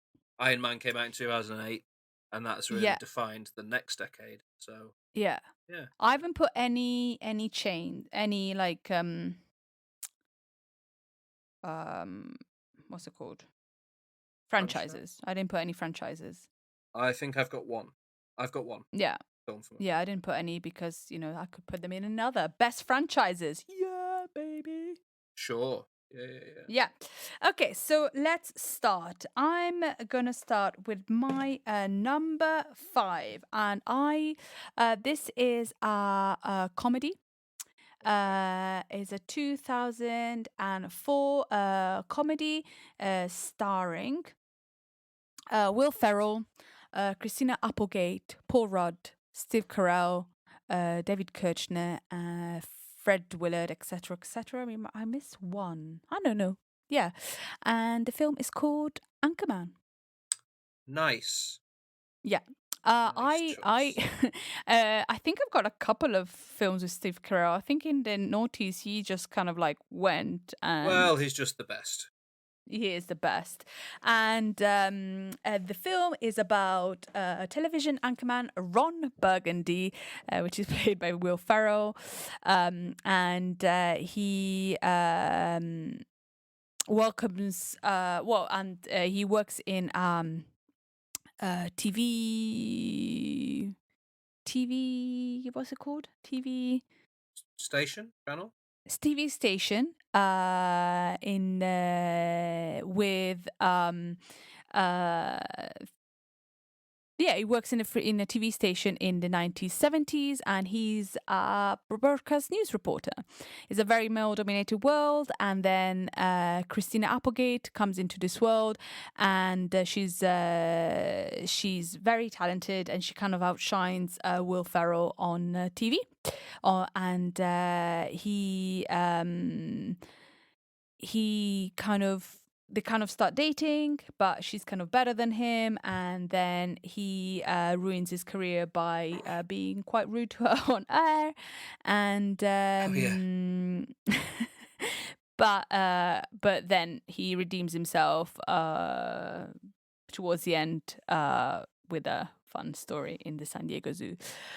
But whatever. It's a fun comedy. It's kind of outrageous, kind of first of its own kind of outrageous. Well, it's kind of really outrageous comedy. There's some really weird moments. I think there's a lot of stuff that's being improvised. The Will Ferrell, Paul Rudd, Steve Carell, and David Koechner work incredibly well together.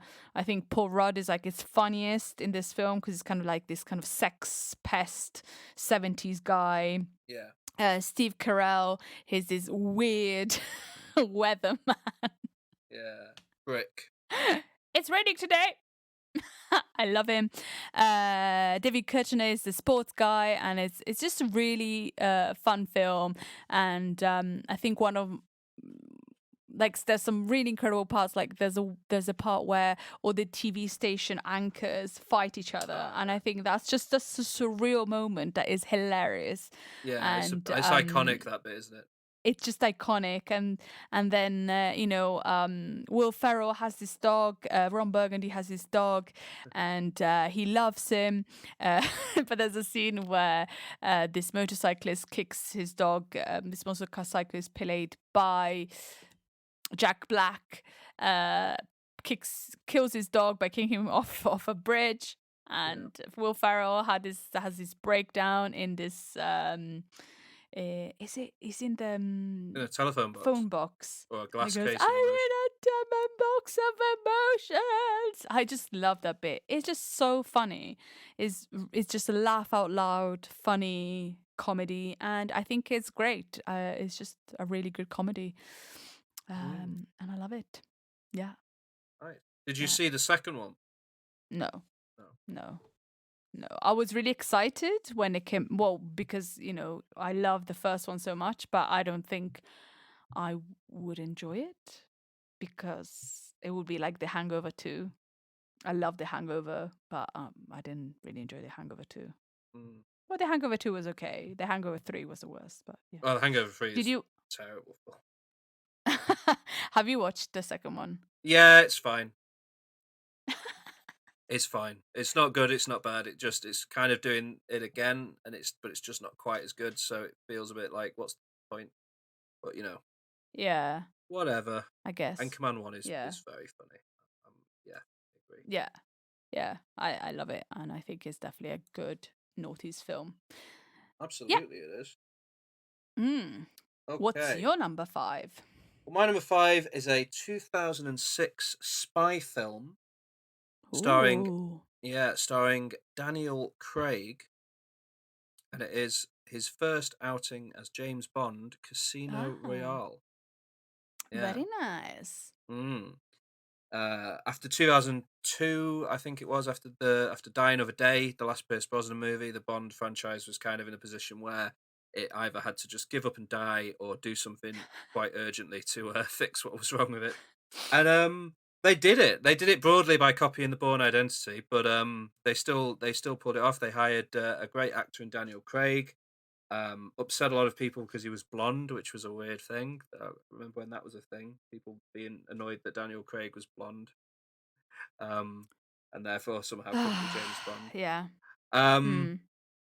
And they went back to basics. They took away the gadgets. They took away the kind of the cheesiness, the one-liners, the quips, and they just adapted the first Bond story, Casino Royale, put it in the modern day, threw in some parkour and some shaky camera fight scenes, and pulled off, in my opinion, one of the best Bond movies. I really love it. And Mads Mikkelsen as the villain, as the villainous Le Chiffre, Jeffrey Wright as Felix Leiter, Judi Dench returning from the Brosnan era, pretty much the only thing they kept around. Which, if you've got access to Judi Dench, you keep that access to Judi Dench. So that was a good move as M. And yeah, it's I love Casino Royale. I think it's a kind of a masterpiece, one of the best Bond movies, and kind of created a movie star in Daniel Craig as well. Hmm. So yeah, I Nice. imagine that maybe you haven't seen it. Nope.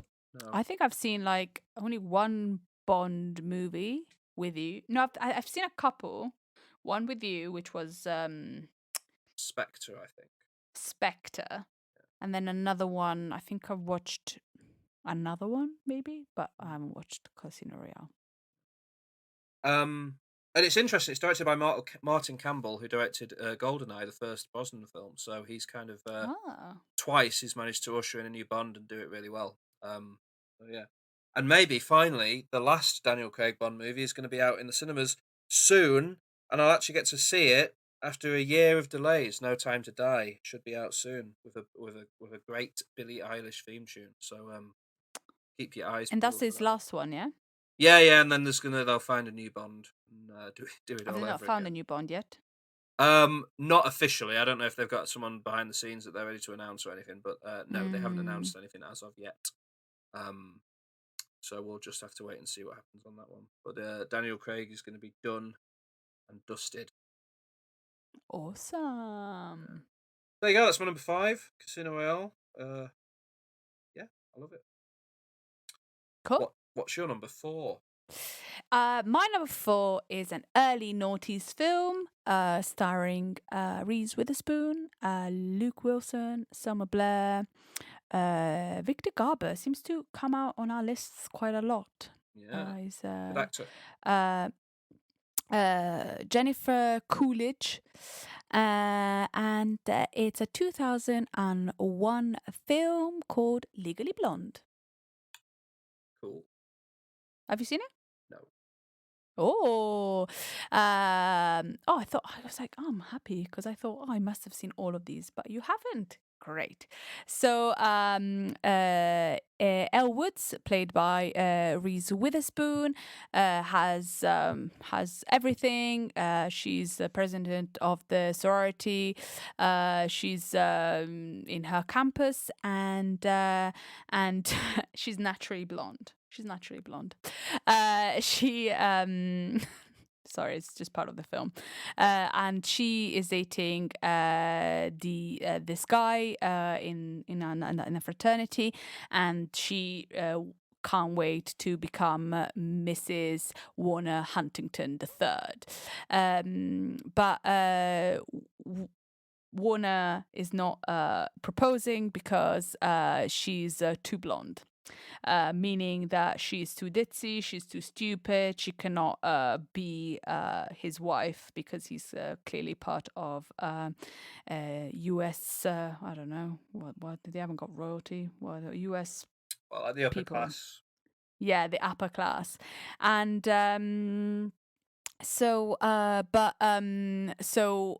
he goes to Harvard Law School, and he gets back with his old girlfriend, who is perfect to be his wife because she's intelligent, and then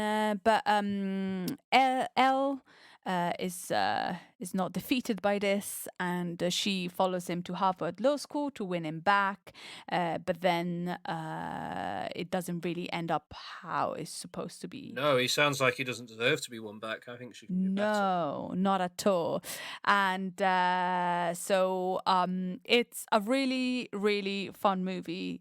Reese Witherspoon is great in it. She plays this blonde ditzy girl that she always wears pink pink, and she's got a tiny like dog, and she doesn't really, she's a bit too blonde for the high class society, and but she proves to everyone that maybe she is not that ditzy, and it's a really really fun film. It's good. It's a good transition from the 90s to the noughties. It's got some good. I love Jennifer Coolidge. I think she's so much fun. Like she plays this woman that works in beauty parlor, and she loves the postman, and it just, if this could be your homework, maybe, like, just the interaction, it's just amazing. It's just so much fun. It's just a fun film to watch, and yeah, I love it. Yeah. Cool. Yeah. Legally Blonde. Legally Blonde. It's better than expected. That's what I think is a really good film, because you just expect something like really, but it's just really clever, funny film. It definitely has a reputation of being better than you might give it credit for. Yeah, because I watched it thinking, oh, it's just gonna be like this, like, because I love watching silly films I don't enjoy, but I really loved it in the end. I really really enjoyed it, and it's good. And Reese Witherspoon is really amazing in it. Of course she is. Yeah. She's great. Yeah, and I love Luke Wilson. Luke Wilson in anything makes me happy. Yeah, so. he's brilliant as well. So. Yeah, and Selma Blair. I did say before, Selma Blair's in it. Yeah. Yeah, she's the ex-boyfriend's, boyfriends that she wants to pursue interest. But yeah, it's good.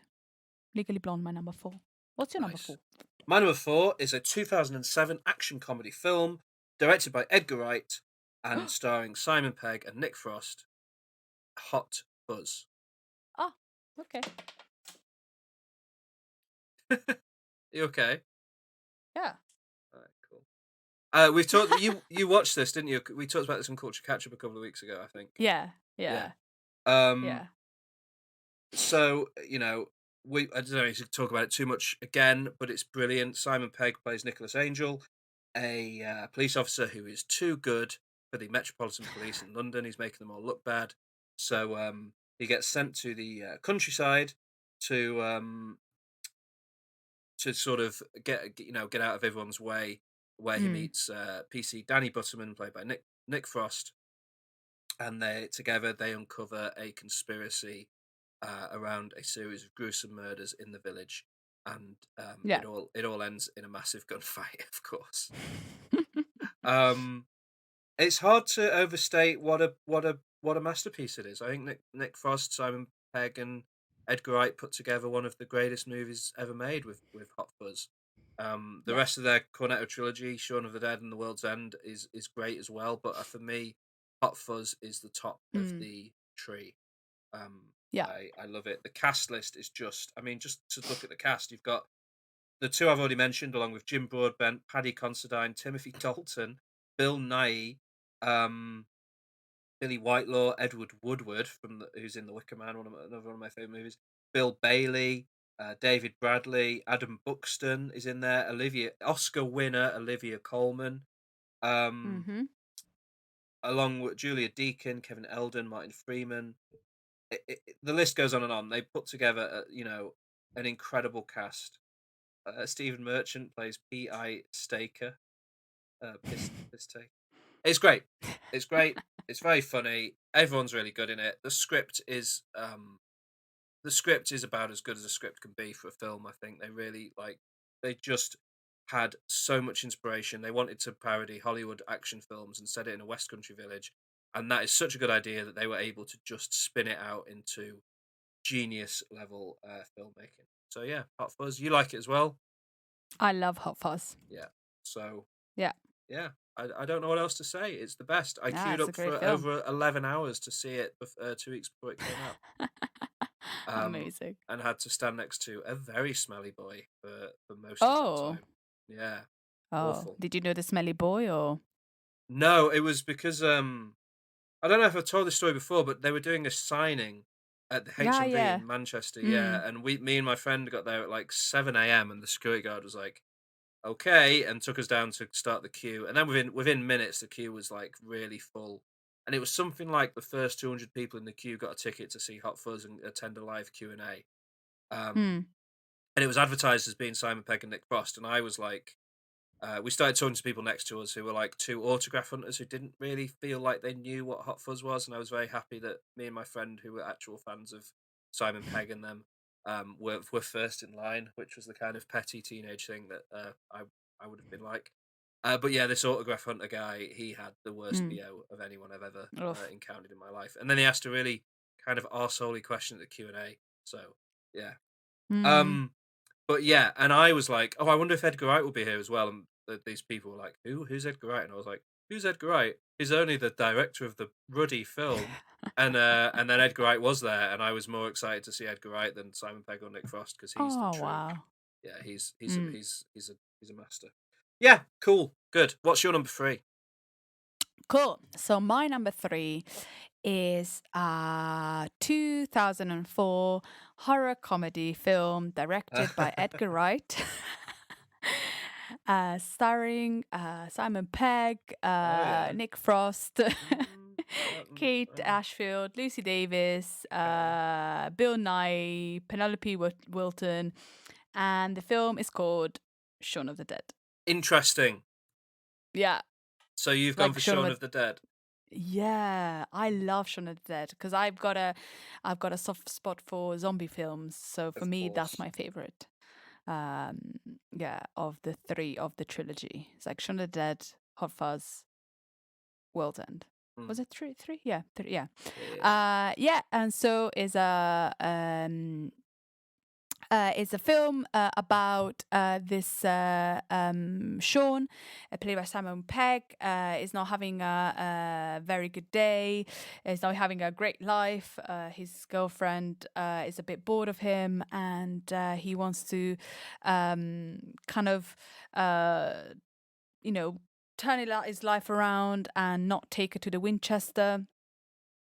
It's called the Winchester, yeah. Yeah. Yeah. We're gonna let it all blow It's over at the Winchester. It's like finally I remember something. It's like, and he's gonna take her to the place where they sell the fish, but they don't have any space because he forgets to book, and then they go back to the Winchester, and everything is not going very well. But then something happens, and there's a zombie apocalypse. But of course, and or you can see it as a bad thing, or he sees it as a way to kind of prove himself to be an amazing person and a hero. And it's a funny zombie movie. It's great. It's original. It's got lots of funny moments. Like I love when he loves his records. And there's a scene where they're trying to kill zombies by throwing like records at them. And that's hilarious. And part of the problem of Sean and his girlfriend is that they are always at the Winchester pub, but in the end that's what it kind of saves them. The ending is really sweet, and and there's the cornetto thing, which then there was also in Sightseers, the guy eating a cornetto. So there's kind of like there's a comedy thing about eating cornetto throughout, like weird comedy, British comedy scene, which is quite fun. Yeah. And I thought about it when I watched Sightseers. The guy's eating a cornetto, and then in Shaun of the Dead, he loves cornetto, and yeah, no, it's a great film. I love Shaun of the Dead. Yeah. What would you? Well, of course you like it. Yeah, I love it. It's great. Yeah. Yeah. I don't know why I prefer Hot Fuzz. I just slightly, even though I love horror movies, I slightly prefer Hot Fuzz for some reason. I find it slightly more rewatchable. But yeah, I wouldn't. I'd give them both 5 stars. I wouldn't like. Yeah, they're both perfect. So good choice. I'm glad you chose Shaun of the Dead. What do you think of The World's End?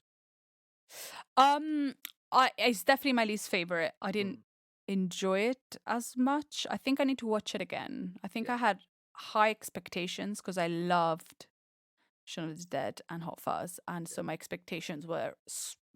But maybe now that is not something that I really kind of have high expectations. I might enjoy it more. I might watch it again actually, Yeah, because just to check because I really did enjoy it. I saw it at a triple bill with like a cinema where they showed Shaun of the Dead, Hot Fuzz, and then The World's End at Mm, midnight the day it was released. And yeah. definitely watching it immediately after the first two made it seem pretty poor in comparison. Mm, But when I've rewatched it since, I mean, it's still. I mean, I don't think anyone's going to say it's the best of the three. But the more I watch it, the more I like it, and I think it's probably got about as much about it in terms of being a clever script and stuff as the first yeah. two do. It just Mm, doesn't quite. It's not quite as funny, and they mix it up a little bit where Nick Frost plays the straighter character and Simon Pegg plays the kind of goofier character, which is opposite to how they did it in yeah. the first two Yeah. movies. And I think some people feel like Nick Frost maybe, but I really like him in The World's End. There's a scene where he puts his hand through a Mm. glass door that makes me almost cry with laughter every time I see it. And I really like The World's End, but I think it's one that needs more reappraisal than the first two. Yeah, you Yeah. should check it out again. But cool, good, good, good. So Your number 3. my number three, my number three is a 2006 science fiction action thriller film, co-written Oh. and directed by Alfonso Cuarón, and starring Clive Owen, Julianne Moore, Michael Caine, Chiwetel Ejiofor, Pam Ferris, and Charlie Hunnam. It is the film Children of Men. Oh. Have you seen Children of Men?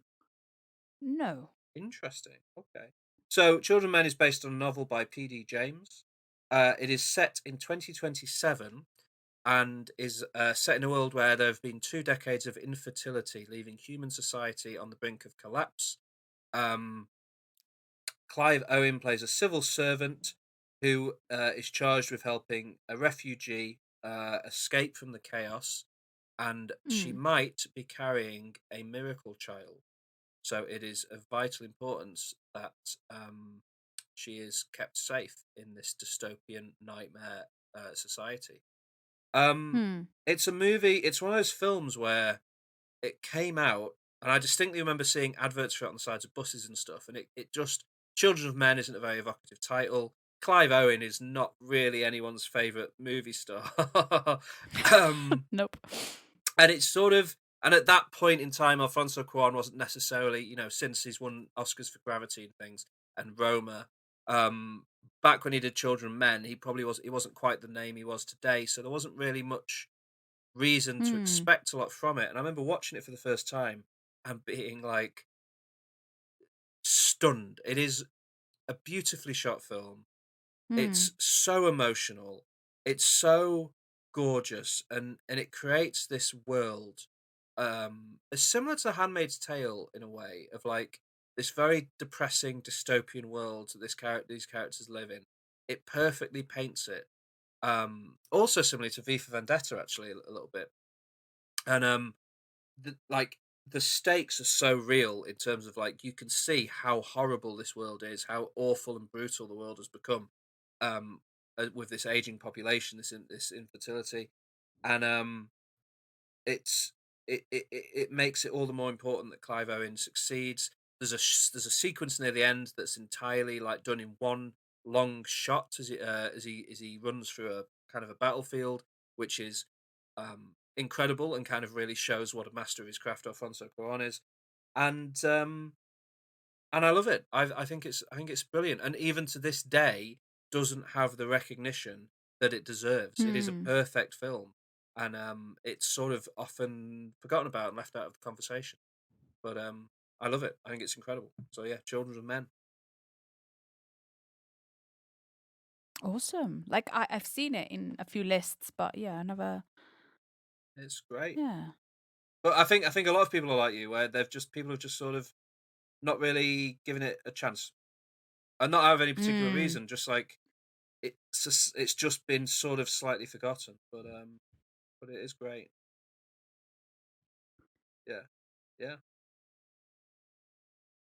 Awesome. Yeah. Sounds good. Thank you. Sounds good. Like I would like to watch it. Oh, I think you'd enjoy it. I definitely think you'd enjoy it. So, Yeah. what's your number 2?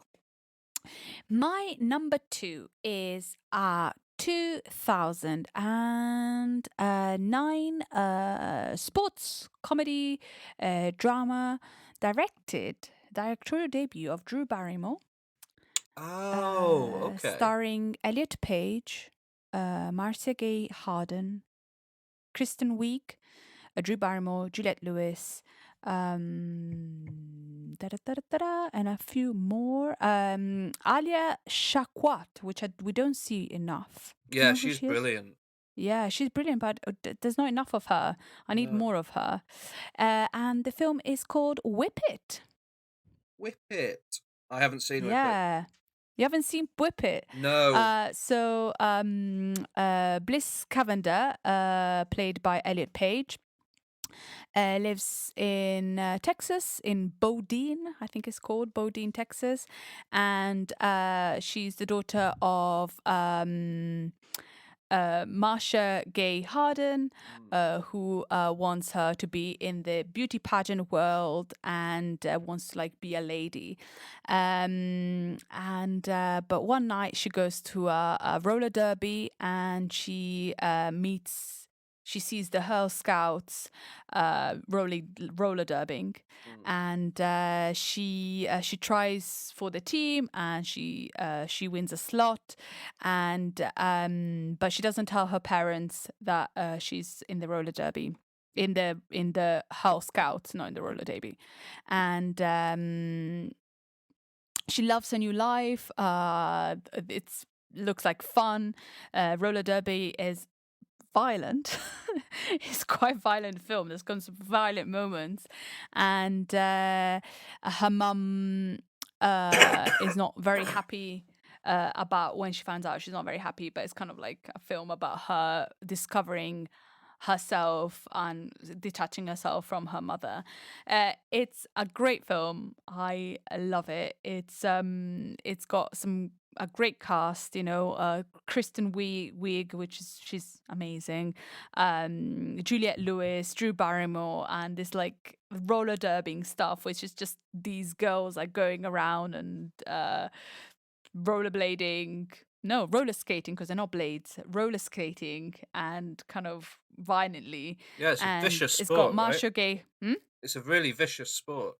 Yeah, and it's fun because it's really funny and there's some really good moments, and it's kind of about friendship. And Marcia Gay Harden, she's amazing, isn't she? In anything she's in. She's another one that we end up talking about a lot. Yeah, we talk about it a lot because she's brilliant. She's in kind of everything, and she's great. And Elliot Page, who can I say his last? He used to be.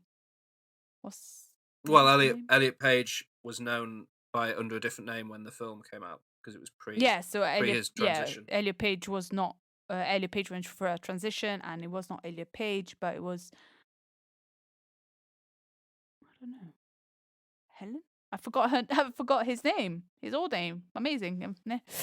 That's probably a good thing. Yeah, amazing. But no, it's fun. It's great. I loved Elliot Page in it. Was a really kind of great actor at the time. Yes, well, similar to Marcia Gay Harden, he's good in everything he does, I think. I've never definitely. not enjoyed an Elliot Page performance. Yeah, and it's definitely a good director debut, but I don't think Drew Barrymore has done any other films, has she? Not that I know of. She hosts a chat show now, weirdly. Yeah, she has a chat show, which I find really... I love her. I find the chat show extremely too much. Yeah, I've seen a bit of it and it seems too much. Yeah, because I think she's lovely, but because she's an actress and she's been the star of everything, I feel like when she does her interviews, she's kind of the star, but that's not what a interviewer does, and so I was a bit, it's too much for me. Yeah. But she's amazing, she's lovely. Whatever she wants to do, she does it well. So good for her. But I don't know about her directorial debut. I think that's the only one she did. I can't find it. Charlie's Angels. It's amazing when you're trying to find something and you can't find it. Well, are you trying to find something that doesn't exist though? Well, has she done any other? Has she directed any other films? I don't think so. Oh, well then, yeah, her only, I only, but it's a good film. She, if it's the only film she made, it's great. Whip it. It's really good. Director of 3 things, according to Oh. IMDb. A short film IMDb. and a documentary and Whip It. So Whip It's the only theatrical feature film that she's directed. It's good. It's fun.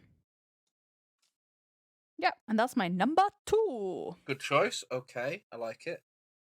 My number 2 is a film that I've talked about a few times already on the podcast in the past, but I couldn't leave it off my list because it's just one of those films that's kind of elemental to me.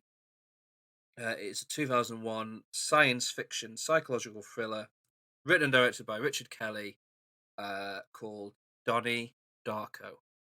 Ah, yeah, I thought you would put that one in. I can't not have Donnie Darko on my list. Stars the perfect Jake Gyllenhaal along with Jenna Malone, Maggie Gyllenhaal, Drew Barrymore, yeah, Mary McDonnell, Catherine Ross, Patrick Swayze. A pre-famed Seth Rogen pops up in a few scenes in this movie as well, which is an interesting sight to see. And it's about a troubled boy. Wow. A troubled boy called Donnie, who at the start of the movie is woken up in the middle of the night by a rabbit called Frank, who leads him out into onto a golf course to avoid a plane engine that suddenly inexplicably lands on their house and would have killed him had he not been there. And then the film documents the next, I think, 30 days or so in the life of Donnie as he grapples with trying to understand why these events are taking place and what is happening, and is time travel got anything to do with it? Richard Kelly created a world all of his own.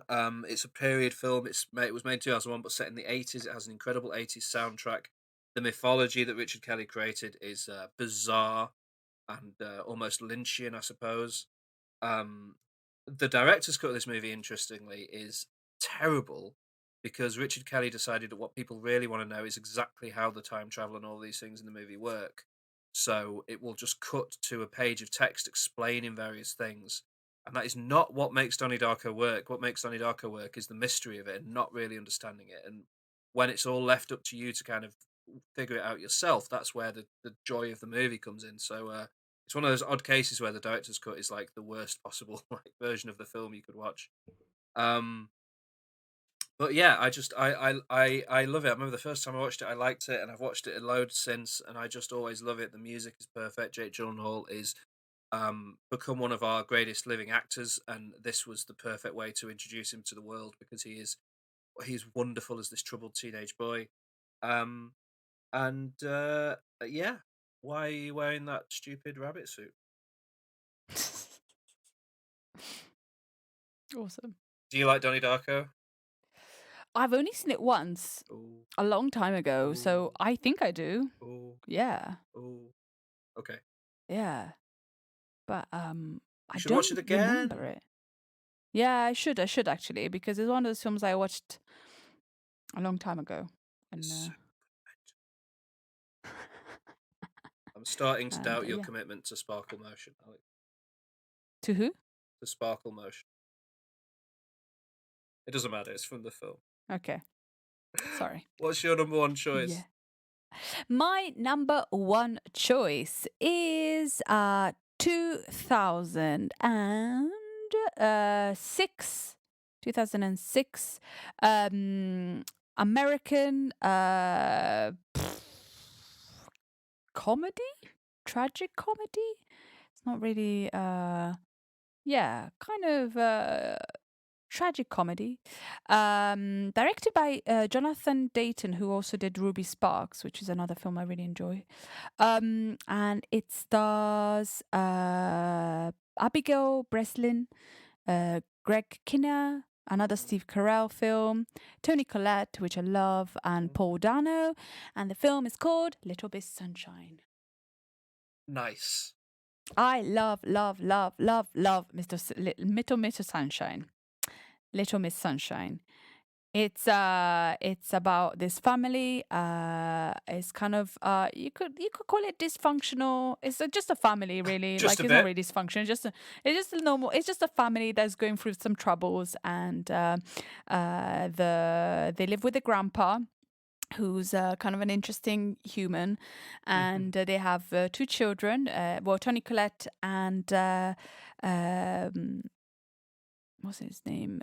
Greg Kinnear are married and they have two children, Olive and Dwayne. And Tony Collette's brother, played by Steve Carell, he tried to commit suicide, so he went back. He went to live with them. So it's kind of a full house of people that are not really getting along with each other. The parents are not really getting along with each other because of probably like money struggles, like normal struggling things. And the brother is a very intelligent man. Tony Collette's brother is a very intelligent man, Frank, and he tried to commit suicide. And then Paul Dano is kind of this teenager who's obsessed that he wants to become a pilot, and Olive wants to win a beauty pageant, and the grandpa, played by Alan Arkin, he is teaching her a dance that then you see at the end. And to get to to get to this beauty pageant, they drive from Albuquerque to somewhere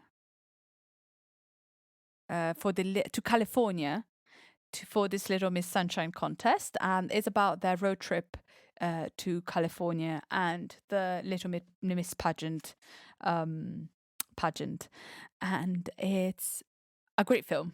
It's about family. It's about however dysfunctional you are, you love each other, how you can protect each other even if you don't like each other, and how they all have each other's backs. The end scene is like the best scene. Yeah, It's just yeah, so it really lovely. is. And it's about struggling and not trying to fulfill your dreams, but also finding out that you can't fulfill your dreams. It's just an incredible film, and I love it. Toni Collette is incredible in it. Of All course. of them are incredible in it. Yeah. Everybody's amazing in it, and Yeah, it's what a just cast they put together. it's for just that an film. incredible. I loved that film when it came out. I remember I was all in on Little Miss Sunshine for ages, to the point where I wanted to dress in this. I wanted to dress. I was such an odd teenager. I wanted to dress the way that Steve Carell's character dresses in the film. What? Yeah, I don't. Like a with, like- shirt and jeans? No, but like white How does he jeans. He dress? wears white jeans, Yeah. doesn't he? And then like white, like sweatbands on his wrists Yeah, and a white because shirt. I don't know why. I don't know why I thought that was a cool look, but I wanted to dress. I never got white. I never found the white jeans, so I was rescued from my own insane fashion nightmare. yeah. But yeah, for some reason I wanted to dress like him. I remember this. There's the scene where Paul Dano's character finds out that he's colorblind is so like that perfect blend of being It's- hilarious and horribly tragic at the Yeah. same time. That film And really Paul Dano in nails. that moment, just like because he's one of the how he greatest acts. actors. Yeah. Yeah, I'm so excited for him. He's playing the Riddler in the new Batman movie that's coming out this year. Okay. And I'm just Who? can't wait to see his What? take on that. Who's the Batman? Is that the It's Robert Pattinson. Robert Pattinson? Robert Pattinson. Colin Farrell as the Penguin. It's going to be interesting. I'm excited to see it. Cool. Yeah. Cool. Good choice. Child beauty pageants shouldn't exist. That's an awful thing. No. What is that? No, they Why- should not exist. What is why? Why are you doing that, America? I don't know. Come on. Money? I think you win money. A lot of money. No, but putting children on a stage and then judging which of them is the most beautiful. What a weird Oh, thing to do. you should watch it. What is that program that you made me watch? That sketch show? Oh, I think you should leave with the baby of the Yeah. year. Yeah, exactly. Baby of the year. Little, Yeah, no, baby beauty pageant, children beauty pageants in general are weird. But when there are children involved, I think they're much weirder. Yeah, I agree. Bizarre things. Mm. Cool. Okay, so my number one pick is going to make you roll your eyes. but I don't care. It's all the way back to the start of the noughties in 2001. Surrealist neo-noir mystery film written and directed by David Lynch. Ah. Starring Naomi Watts, Laura Harring, Justin Ah. Theroux, Ann Miller, Mark Pellegrino, and Robert Forster. It is the masterpiece Mulholland Drive. Mm-hmm. I don't know how to describe the film. It's set in Los Angeles in America. Naomi Watts plays an aspiring actress called Betty who arrives in the city to find stardom and meets an amnesiac woman after a car accident and sets out to help her discover who she is and find out her identity. And then it spirals off in about 100 different directions from there to become many different things. It was originally, like most of the film was originally shot in 1999 as a TV pilot. And then it was rejected as a TV show by studio executives. So David Lynch had an idea on how to make an ending for it as a film. Went back and filmed that, put it all together as one piece, and then sort of that should be the recipe for a disaster: filming a TV show, having it rejected, and then adding 45 minutes onto the end to make it a film. But somehow Lynch managed to turn it into perfection, a masterpiece. It's great. I love it. It's one of the best. It's one of my favorite films. I just love it. It's got everything you want from a David Lynch property. It deals in dreams and strangeness and odd repeated lines and kind of it's good. It's good. It's good. You haven't seen it. No, I haven't. I know of it because I think it was super. Well, when it came out, there was a lot of stuff about it. Yeah, I mean, it made a big impact. It's Yeah. So Oh. yeah, I know about it, but yeah, it's probably going to be a very strange David Lynch film because everything David Lynch does is strange. But the more I get to know the character David Lynch, like the person, the Yeah. more I feel like I don't know. I understand his films more. Like I kind of feel I don't know. It seems he seems like a lovely man. yeah. So you kind of feel like oh yeah, he's just a lovely man having doing his thing. Yeah, and I think Mulholland Drive is probably his best film. I'm pretty sure it was named by some big influential place as the best film of the noughties once or something. It's hard to say too much more about it. It's got some incredible sequences in it. It's got one of the scariest 5 minutes of any film I've ever seen, despite it not being a horror film. It's great. Yeah, it's great. That's my number one pick, Mulholland Drive. And Naomi Watts is she's a great actress, and I think it was one of her earliest roles, and she just absolutely nails it. There's this incredible sequence where she's playing like this aspiring actress who's very innocent and seems very she plays her very sort of like unaware of the world and very innocent and very kind of naive. And then she goes to this audition and she's auditioning to play a character who's not like that at all. And you kind of expect her to ruin the audition and not be very good. And she just puts in like the most perfect, incredible audition ever where and it's like the way that Naomi Watts switches to make this work is so good. Like if she didn't bring it in that sequence, it wouldn't have worked. And she really, really does. It's a great performance. It's probably overlooked because it's in the middle of all this kind of madness. I mean, Billy Ray Cyrus pops up in this film for like 2 minutes. It's bizarre. Hi Billy. Yeah, hi Billy. How are you doing? Okay, bye again. So yeah, there you go. What do we do now? We run through our top 5 again, don't we? Yeah. Okay. So do you want to go Great for your pick top for 5? your number 1. Yeah. So my top 5 is number 5, Anchorman. Number 4, Legally Blonde. Number 3, Shaun of the Dead. Number 2, Whip It. And number 1, Little Miss Sunshine. Nice. How about you? What's your top 5? My top 5 is number 5, Casino Royale. Number 4, Hot Fuzz. Number 3, Children of Men. Number 2, Donnie Darko. And number 1, Mulholland Drive. Awesome. Cool. So, honorable mentions. Yeah, what have you got? So, my honorable mentions are Moon, Superbad, Youth in Revolt, Extract, Zack and Miri Make a Porno, The Devil Wears Prada, Miss Congeniality, Dodgeball, Eternal Sunshine of the Spotless Mind, School of Rock, Bring It On, Billy Elliot, The Lives of Others, which we talked about before, Napoleon Dynamite, and Mean Girls. What was that last one?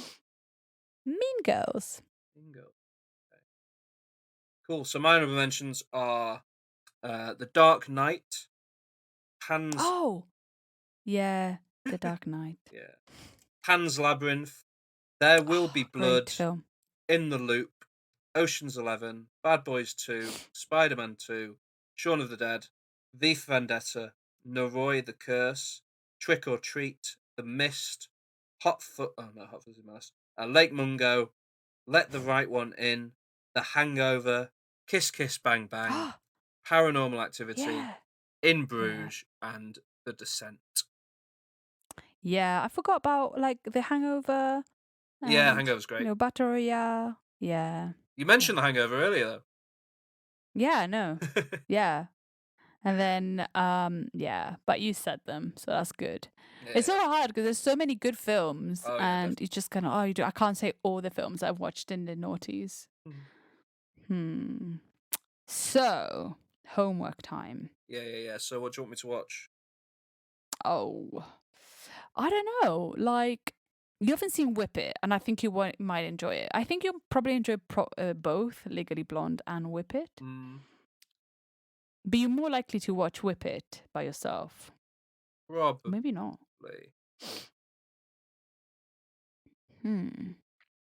Watch Whip It. Whip It. Okay. Yeah, we'll do. Yeah. Whip It. Yeah. Whip It real Yeah. good. Yeah. What shall I watch? So you haven't seen Casino Royale, Children of Men, or Mulholland Drive. Which of those do you most bring yourself towards? Children of Men. Children of Men. Cool. Okay. Yeah. Watch Children of Men. Yeah.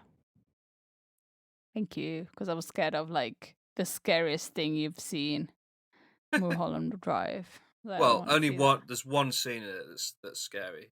Not the whole film. Cool. All right. So, do you have a recommendation from Culture Catch Up for people? I definitely I would like to recommend True Mothers. True Mothers. Yeah, True Mothers 2020. Definitely watch Moonlight. Like, you don't need my recommendation to watch Moonlight. Watch it, and that's it. Yeah. Cool. Just That's a good watch one. it. True Mothers and the EP Butterfly by Lava LaRue. I think it's really good. Cool. How about you? I would like to recommend that people watch the movie Psycho Goreman. Oh. Yeah, it's a brilliant film. And that's it. Yeah, watch Psycho Goreman. Okay, next time on Culture Bucket, please join Awesome. us for top 5 noughties bands. We'll be doing our usual thing of Yeah. going from the films to the music. So we'll be talking about our top 5 noughties bands next week, which is great. Please look us up on social media. We're most active on Instagram, but you can find us on various social media channels, the links to all of which are in the show notes for this and every episode, along with links to everything discussed in Culture Catch Up. Please rate and review us on iTunes and subscribe. It will help us get the word out and grow the podcast, which we'd love to do. So please do go and give us a rating and a review if you can. And it's been a pleasure to have you with us as always. Thank you so much for joining us. We will see you next week for some Spammers. Thank you.